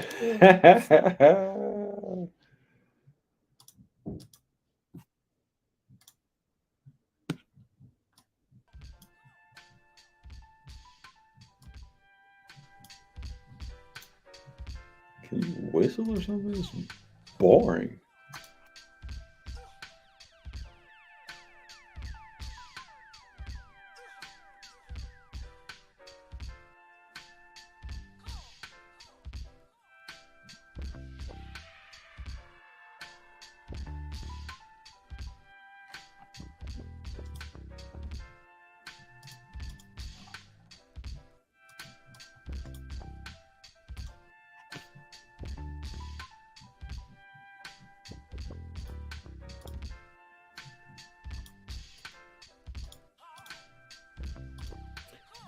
Something is still going on wrong with this. I'm trying to fix it. So y'all understand.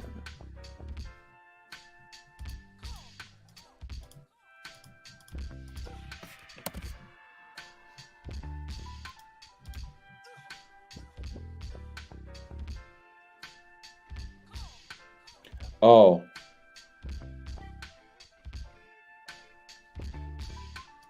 Ha ha ha ha ha.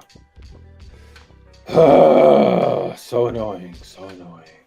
So I hit, so just so you guys know what happened, I hit some shortcut that changed the camera angle view to a different angle. So I went to front, so it just started blocking stupid stuff out, or it shut off some of my layers. I was like, I know I'm not tripping.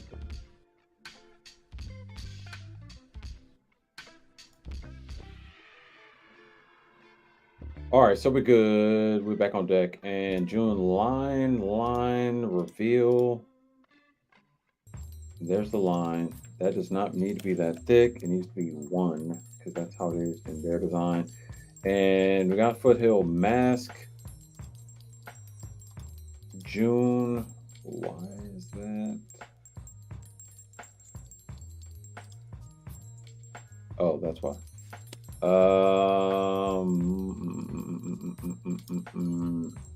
Okay. There it goes.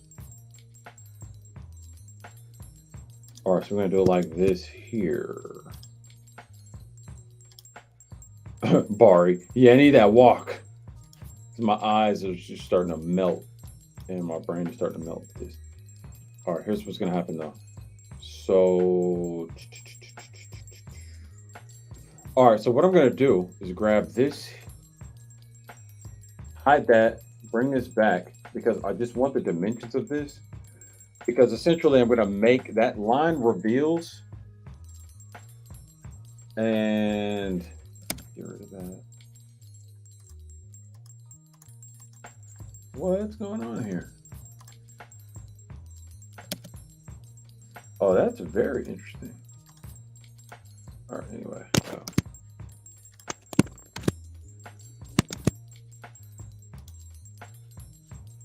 All right, so I'm changing this just for the sake of knowing the distance, right?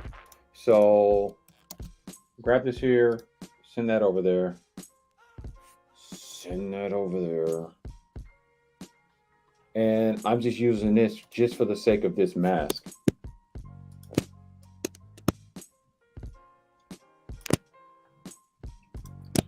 So this June situation is going to come from behind a mask, and I might as well just use the same mask for this June line reveal situation too. So I don't even need that. I just needed that for the sake of that mask right there. And here's what's going to happen. These are all... Ugh.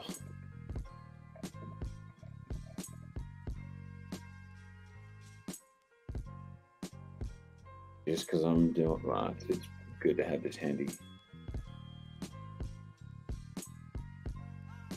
I see what I'm doing. I'm just labeling everything. 20, 23, and I'll change this color too because I really want this to stand out and pop. And I'll change the color of this as well because I'm using that mask, and these will all be grouped together just so they all stand alone. And because as you can see, this is starting to get way convoluted.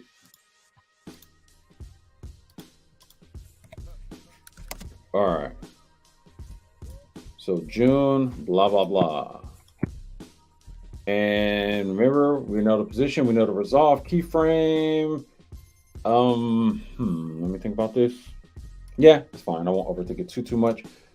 And let's just move it out to a second. And basically all we're going to do is this. Let me use this mask though, this line. Real simple, just extra little guide. And we'll just put that there for now too. Actually, we won't use that one. But I'm going to take this June 2023, grab all of these and just nudge them down because this is simple, right? And I'm just using that line because I know that's where the mask is, right? So that animates, changes position, and looks good. Super simple, as it should be. And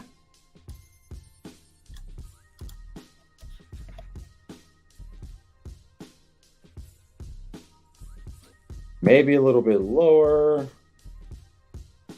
Doesn't need to be that low. We'll go something like that. That's cool. What's the easing? Let's ease it. Yeah, remember the easing starts slow, so fast, but it's gonna...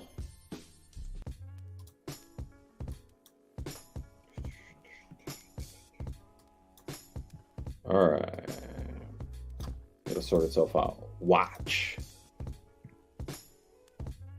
Oh, it's kind of fast. That's cool, though.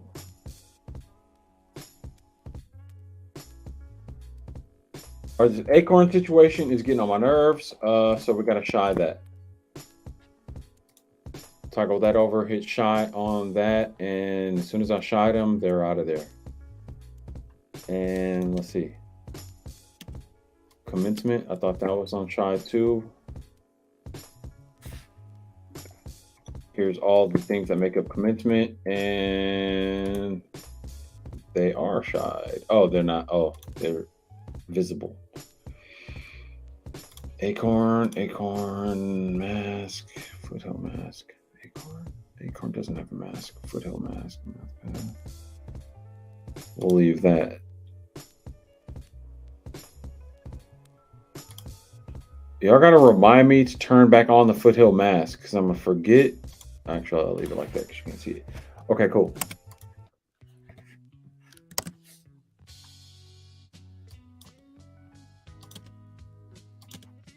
All right, so June.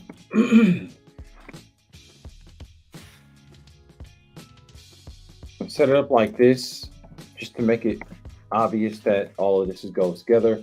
And then we're going to do that same strategy where we just made these things: transition shifter, descending, turn on the mask.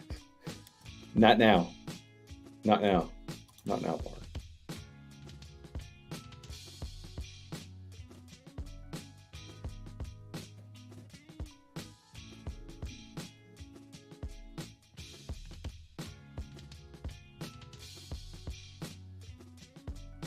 Hope that works. All right, because I don't have to fix that later. All right, so here's the deal. June is scrolling up like that, but we don't really want it to look just like that. We want that to reveal from behind a mask. It's actually kind of cool how it's doing that. Let me see how that looks. Nah, that's whack. So here's what I'm gonna do. I'm gonna take this and do what's called the pre-compose and June 30. So I'm basically merging that all into one layer by itself.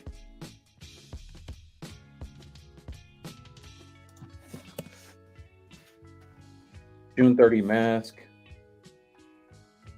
And then I'm going to this whole track mat situation.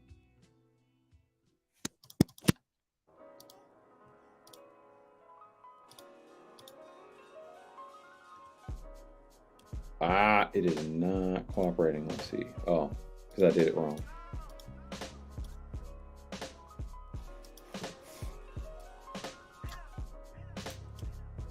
See, all that just for that. It reveals behind the mask, but it worked exactly as I planned. So cool. June 30, 2023 reveals from behind the mask. And if I'm not mistaken, I think I already did this to where this reveals.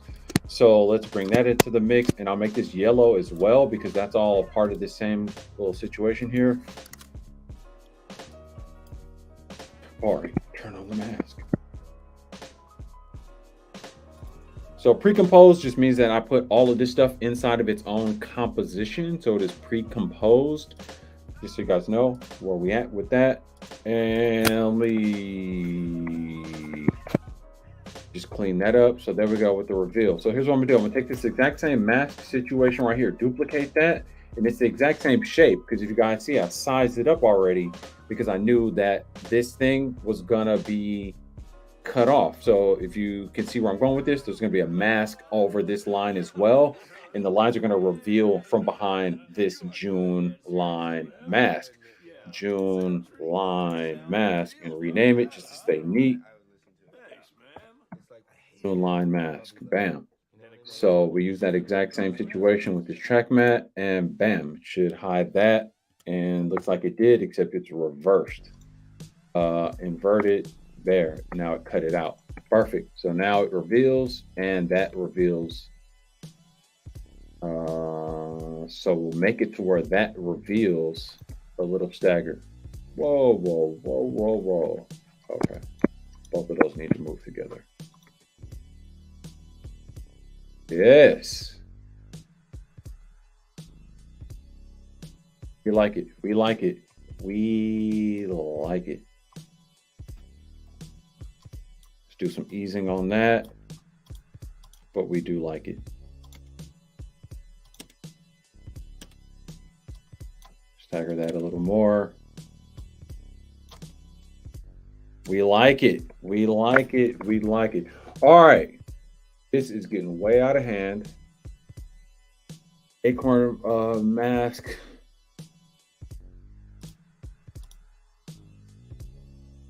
And acorn. All right, so here's where we're at right now. It's drawn on. It's cool. It's cool. Here's the vignette. Here's the swirl thing. Where's that logo background? Logo background. So here's where we're at right now.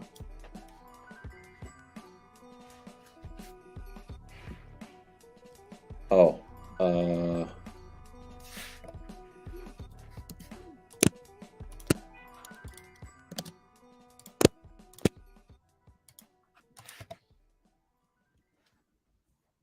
yeah.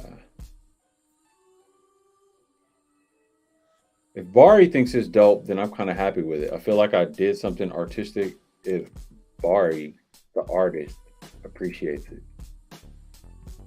Because Bari got crazy art skills. I'm liking it. I'm liking it. I'm liking it. All right, so check this out. I'm gonna do this too. And I was trying to do this to like save some of the energy on this thing, but let's see. Let's take all this stuff we got going on here, tidy this up. and then grab all this stuff, toggle this over to these other switches. But I'm going to make everything have motion blur on it, and motion blur automatically is triggered right here. So now everything has motion blur on it, which adds motion blur, and it looks really good with motion blur.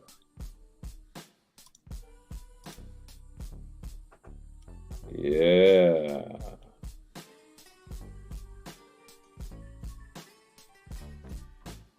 And this will be dope too, because check it out. It's gonna take up more system space, but or power right now.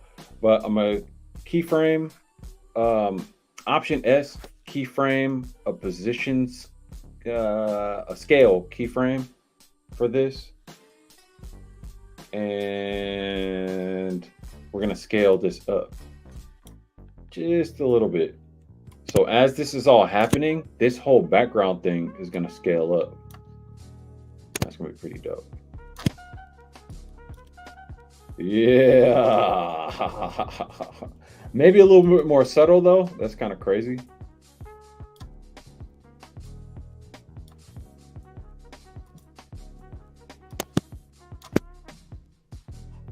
I should have had the music the whole time. Yeah, like that. See how it's like just creeping?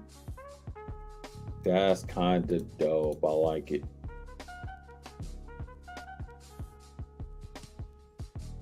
They're gonna like this. They're gonna like it. Couldn't have done it without you.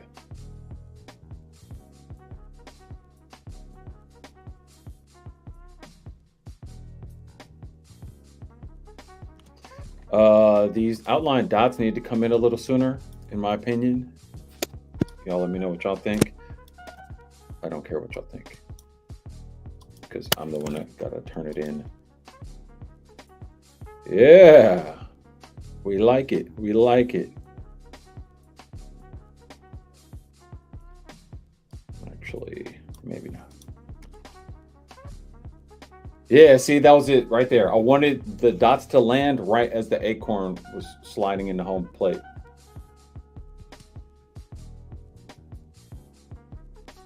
So you like animate it, and you sit there and look at it, and then try to pick it apart and see what you don't like. All it is for something that's gonna take right now. This is just 3 seconds, but it's gonna be so dope for the final piece when I put this all together with the edit. And they're gonna be like, okay, great. Here's some money.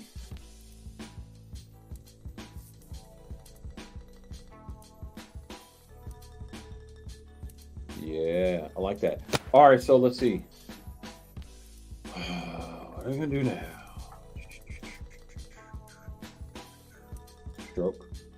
Bring that back down to 1, and take all that, group it again, hide all of that. So we're done there. And the thing is, when I deal with this last part, I kind of only have to do, so I'm gonna do this part separate, because that is, it's like a clone of the top and the bottom. See what I'm saying?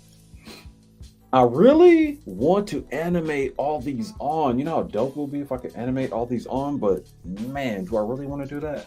Do I really want to do that? I'm thinking I might do a more cheat kind of way to do this. I had this other idea. Oh.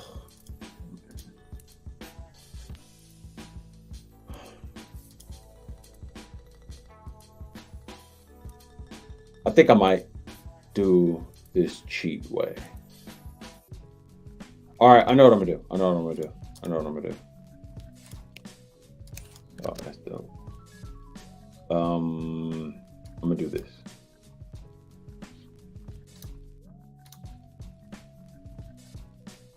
All right, so I get that as a single layer. So we're just dealing with this right now.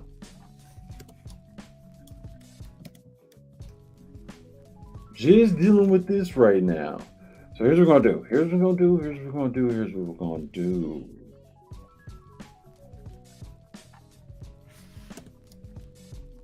Here's what we're gonna do.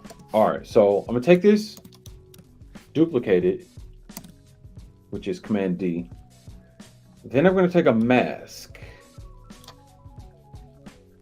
Actually, I have to make another mask or another solid mask layer. I'm gonna just duplicate this that it already exists. And it already has a mask. Delete the mask that's already there. And why can't I see anything? Oh, because it's back there. Okay, cool. I need that walk. I need that walk.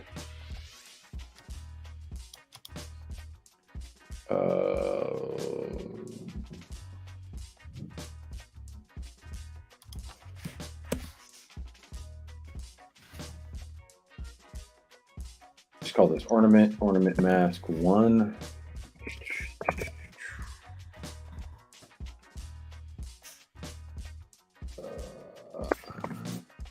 Save real quick on you one time.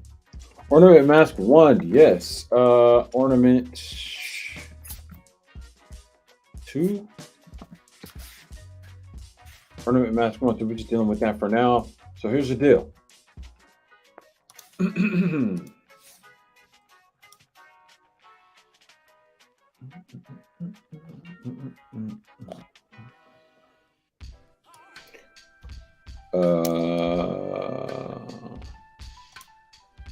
She was good. Yes, walk. I know, but I gotta. If I can pull this part off right, I'll just leave it here because you guys will see it. Let's go ahead and finish the whole thing. My goodness. All right, let me just do this though. Let me stop. Y'all play too much. Y'all play way too much. All right, here's what I'm gonna do. I'm gonna use this guide because this should be centered and make sure align. Perfect. All right, so it is centered. Not really. Okay, so the artist didn't design this exactly centered, which could be a problem, but it's close enough. Actually, I'm gonna do it like that, just kind of nudge it over. So I'm gonna make my masks. All right, so here's the deal. We'll just go with my masks. So I take my mask and put it right there so it snaps in place. And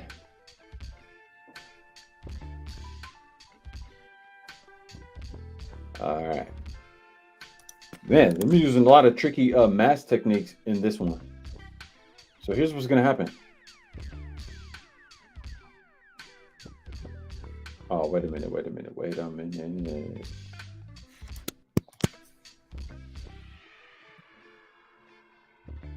Yeah, I'm gonna go with how they designed it. Let me put that on full so I can kind of gauge it like that. All right, so yeah, I'm gonna go with how they designed it. This isn't actually symmetrical, but that's how they designed it, so it is what it is. So what I'm trying to do basically is create a situation where these things reveal from behind this mask, or at least you'll see. Let me duplicate that. Ornament mask 2, ornament mask 1, ornament mask, ornament 1. If this works all right, I'll take this. Wait a minute. This needs to be 100. This needs to be 100. This will go to track mat.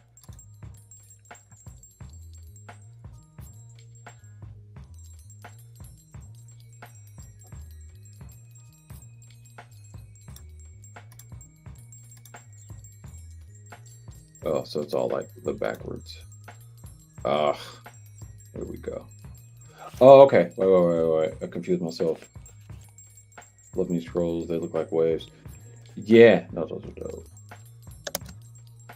Bari would be looking at the waves. She does like really dope paintings, like photorealistic paintings of like beach environments. So like waves crashing and like against. Oh, my goodness, Bari's artwork is totally insane. It's a bit intimidating, in fact. Because yeah, Bari, how long does it take to have skills like that? I mean, geez, that's got to be years worth of practice, right? That's years of practice having those kind of skills.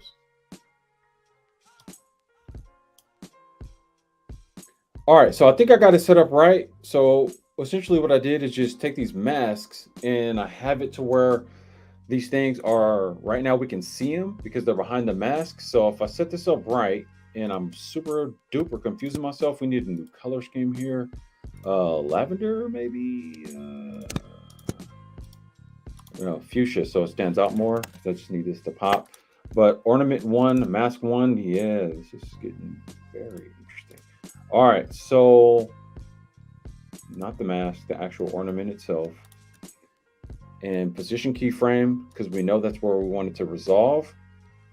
And with this, we'll just go half out. And then essentially what I'm doing is just this. Oh, no.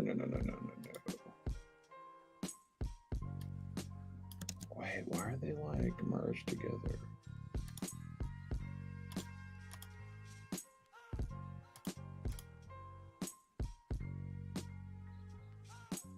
What the hell did I do?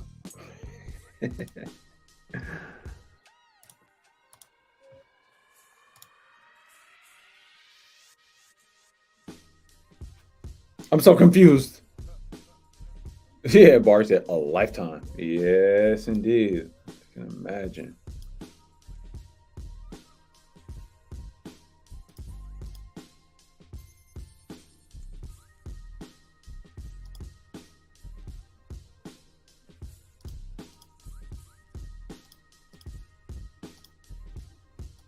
All right, this is super confusing. Plus, my brain is melted.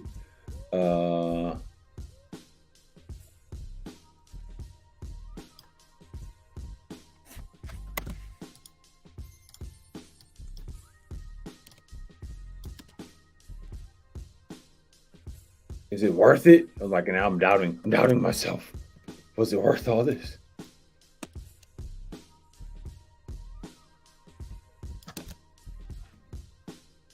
Oh, it's actually not there. It actually was already doing what I needed it to do. Oh my goodness.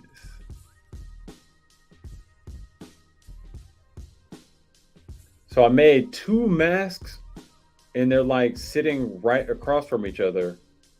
So then by the time I animate it from behind the masks, they all do this. They both sides reveal from behind the mask. Like, geez, trying to make it all. OMG, he needs to walk right.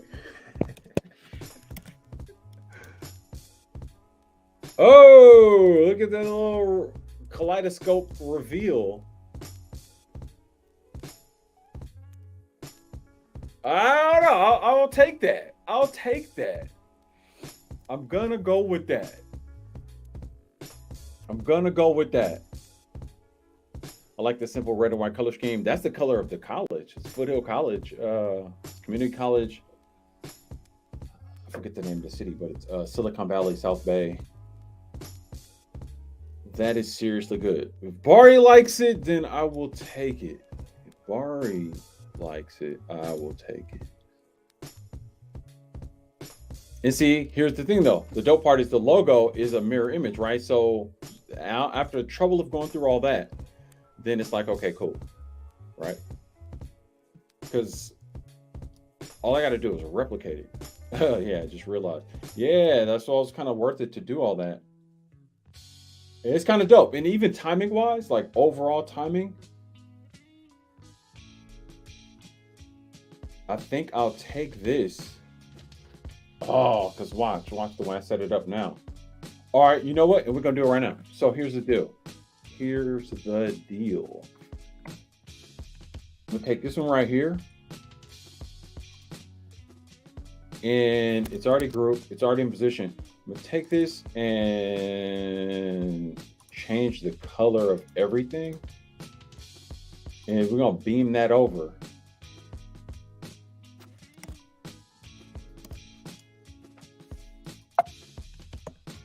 So here's a technique that I use, right? Ornament ref. So I go ref, right? So it's ref as a reference, and I'm just using this as a placeholder position. Bart says, beautiful. Did you build the full logo? I did not build this logo. So I got this logo. Somebody at the college built this. So I'm just animating it, which is a kind of a tricky situation. It's always wild when you build something and you animate it.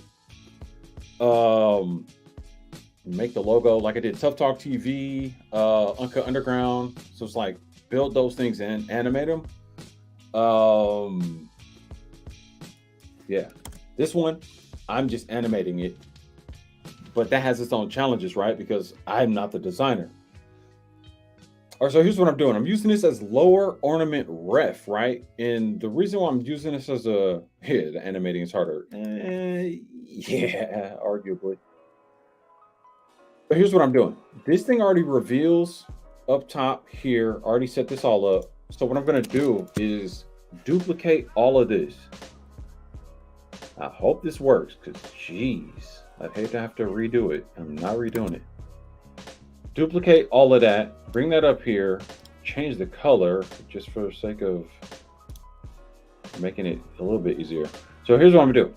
Pre-compose the whole thing. Let me see, ornament, lower ornament, pre-compose. And I'm going to call this lower ornament because essentially I'm just replicating what I already did.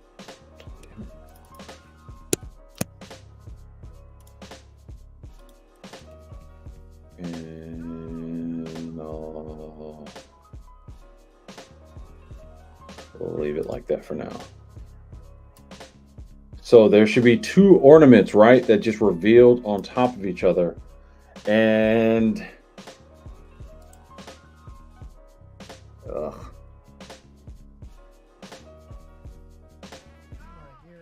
transform, flip, vertical.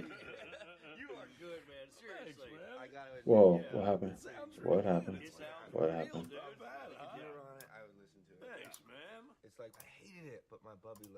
Oh, it did exactly what it's supposed to do. It's just right underneath it.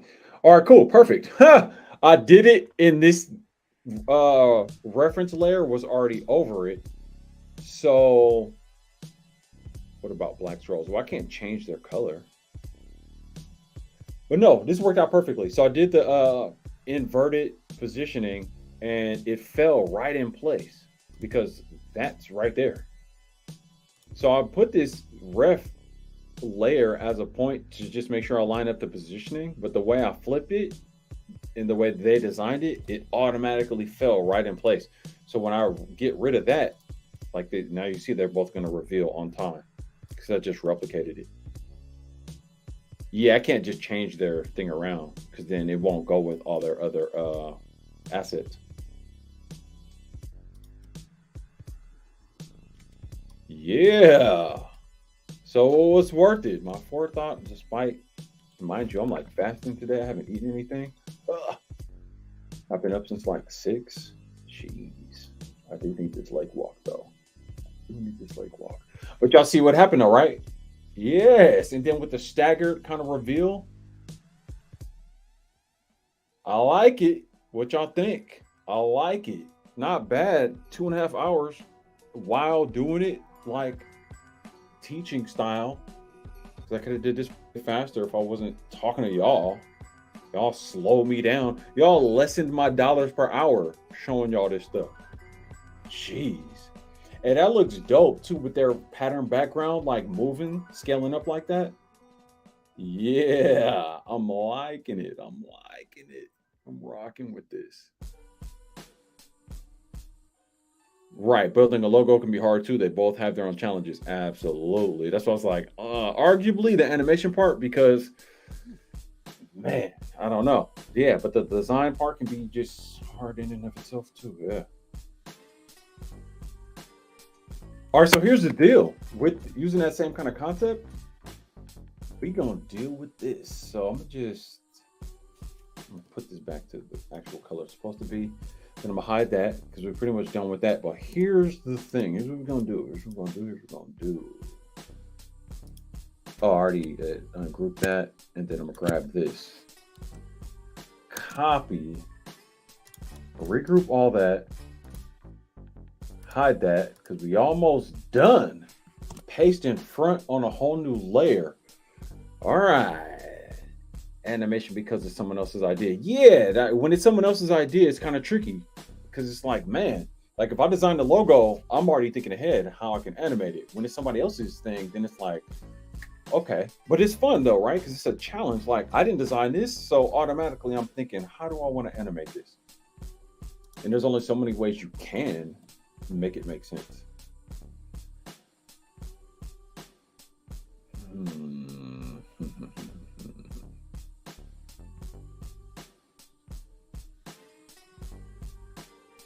All right, I think I got this. I think I got how I'm gonna do this.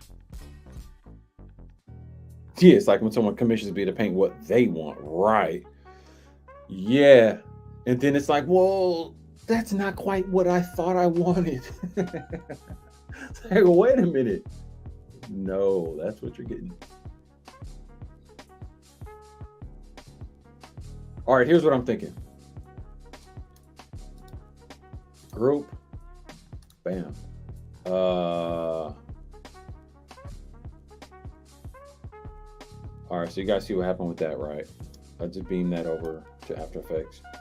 And I'm kind of thinking I might use the same kind of mask scenario like what I just did. Never had an unhappy client yet. I mean, considering what you do, how could they be? I mean, the stuff you do is mind-blowing.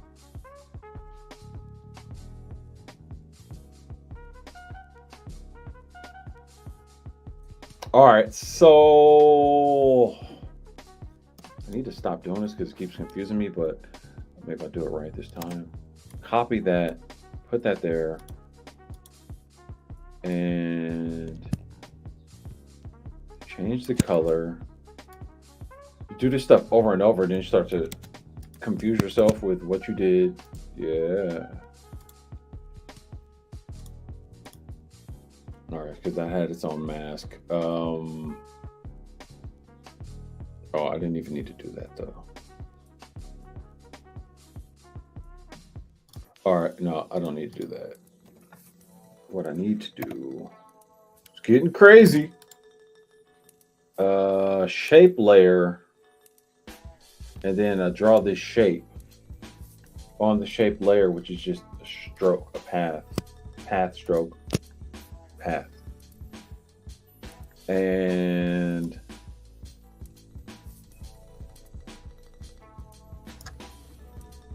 get rid of this fill thing, don't really need that. And it's that same concept where basically you take this and well, I kind of got to do this part first, but we got the path, stroke, you need that, fill, don't need that. Trim path,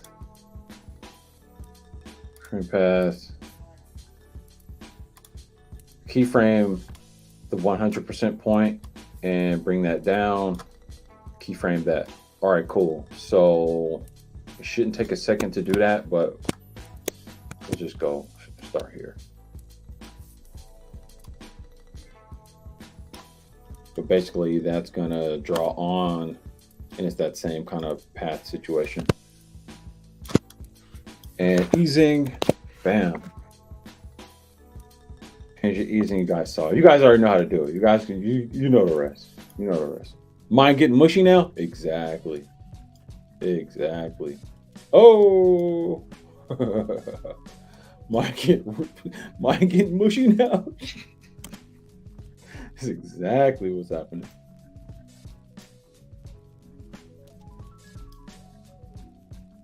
All right, so we just do the track math thing and it should be all good. Nope, for some reason, not all good. Oh, oh, it is all good. All right, so Why did the color change? I could have swore. Oh, because I had to change the other one. All right, so both of these green.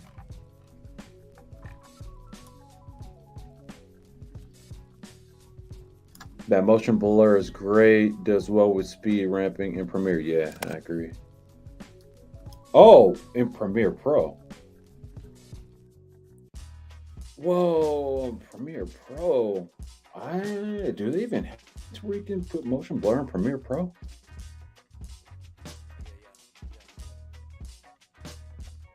Premiere Pro doesn't have the same motion blur as After Effects. Unless they recently updated it, which I hope they did.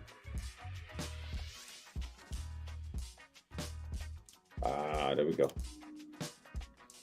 All right, so let me see if I can just change this up. My computer is even like getting mushy. It's getting slower. I'm like, fam, you need to keep up.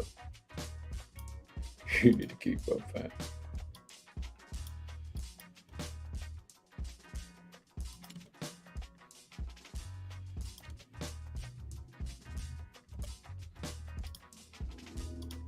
Wait, so you saw a feature where it's one click? Like with this, you can just click it on and off for motion blur. Yeah, dude, promo video for my station. Oh man, I've been waiting for Premiere to have some of the features like that. Like that's a major feature addition.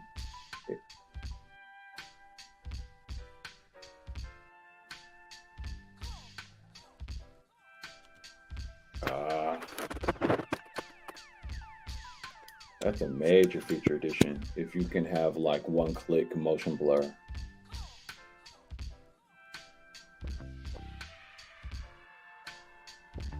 I will take that. I will take that. Yes, because look how it all lands on time. A little bit off. A little bit off. Let me see.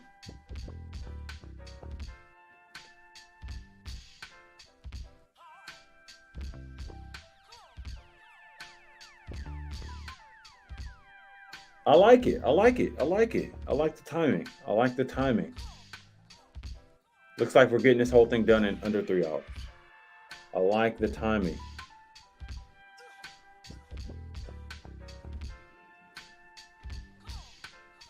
Even with the new rotoscoping stuff. Rotoscoping in Premiere? Premiere's trying to step it up because DaVinci Resolve is like doing it big. I love the competition. All right, so we're gonna do that exact same thing, and I hope this works as smoothly as it just did the last time. And I don't see any reason why it shouldn't. But we are about to go like this here, and I'll call this.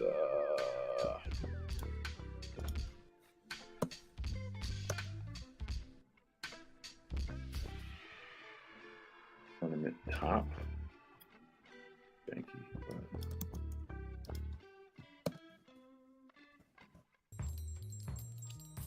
Ornament top mask.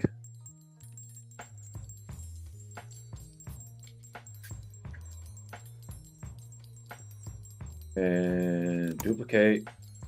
Uh-oh.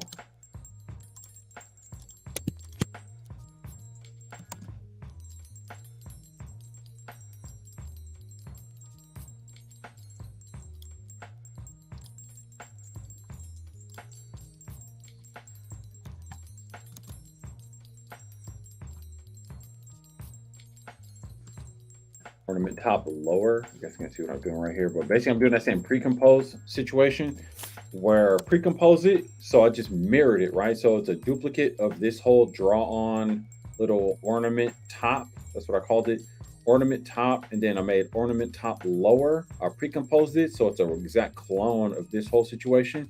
Then it just go here and transform, flip vertical, and bam, it's positioned so perfectly that it drops it right in place. So both of those things reveal and animate on right on time.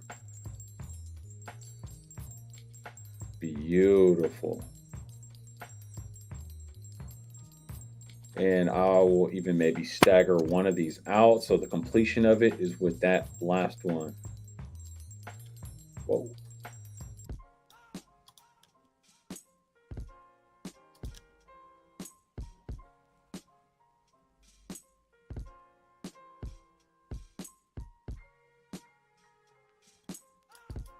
was kind of thinking about this, but maybe just even drag that out a little bit. So understand, pre-comp composition means that I took those two things, the thing I animated up here, I basically cloned it and put it in its own pre-comp, and that pre-composition is what represents down here. So it has its whole own like attributes now. So I can go in here and like change the speed of that. Yeah, that simple little nuance effect, that little staggering.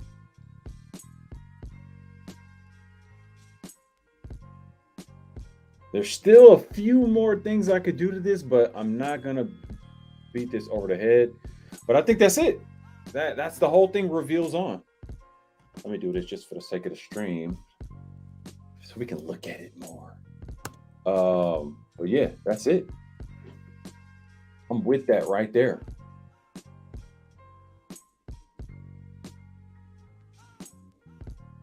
Doug was good. You make me realize how important this stuff is because we have it in creative services, but I focus so heavy on my light and senses as a cinematographer, but I'm a promotions producer for them. Yeah. Fine work, brother. Yeah, no, I appreciate that. I appreciate you guys rocking with it. Yeah, you guys see what it is. Like it all falls in place. The timing is dope. The acorn reveal, I think it was worth it. The commencement flies on pretty simple. The scaling background thing too. That was kind of a last minute kind of afterthought in a way. But then the border reveals on, the dots fly in, and then the like ornamentation with the like little the reveal, the way it reveals in on itself, kind of like a kaleidoscope. I'm rocking with it. The June, the date reveals up. It's cool, right? Because I mean, it's kind of like they got a busy situation going on, but we make this reveal on, and it all happens in 3 seconds, a little over 3 seconds. So I'm liking this. I like how this turned out, and it's about to hit hard for the project. So when I work on that other project, that's going to be on the video editing side. I already got that going. But when I put it all together, I might do a whole other stream where I'm assembling it after I do the recap video, because there's some other motion graphic effects I'm going to put in that. And it'll use a lot of the same thing with like as far as masking and trim paths, and even using trim paths as masks, like we use for the border, the outline here, and using trim paths as, again, just like masks that can reveal other objects below them. So yeah, this one, like technically simple logo. There's a lot going on here, but the techniques I used to animate this on used a lot of masks, used a lot of trim paths, and it worked out pretty dope. Like literally this thing right here, the people in the college, they didn't know that my client was going to deliver the project like this. They obviously knew we were going to do a recap video, but just these extra bonus things where they get these kind of motion graphic builds. I mean, it's a college. I mean, thousands of students, right? Everybody's going to see this for the next year, and it just hits hard, and it really just sells like the level of detail and energy that goes into building out these projects. So for my client, and then of course for me, with them being my client, and then he's doing this whole thing for college, and we shot their commencement and did recap video, motion graphics last year. And then sure enough, he hits me this year like, man, mark this off on your calendar, make sure you're in town, and was able to book it out ahead of time. So, if all goes well, we do the same thing next year. And it worked out real dope. So this is exactly why we do what we do and put the kind of energy into what we do. Video college commencement, AM1 Creates. I'm about to end it like that. In under 3 hours. Video commencement ceremony logo reveal. Shout out to my guy Roy at First Floor Group, FFG. Back at you with more of this. Skills and resources, AM1 Creates. Peace out, y'all.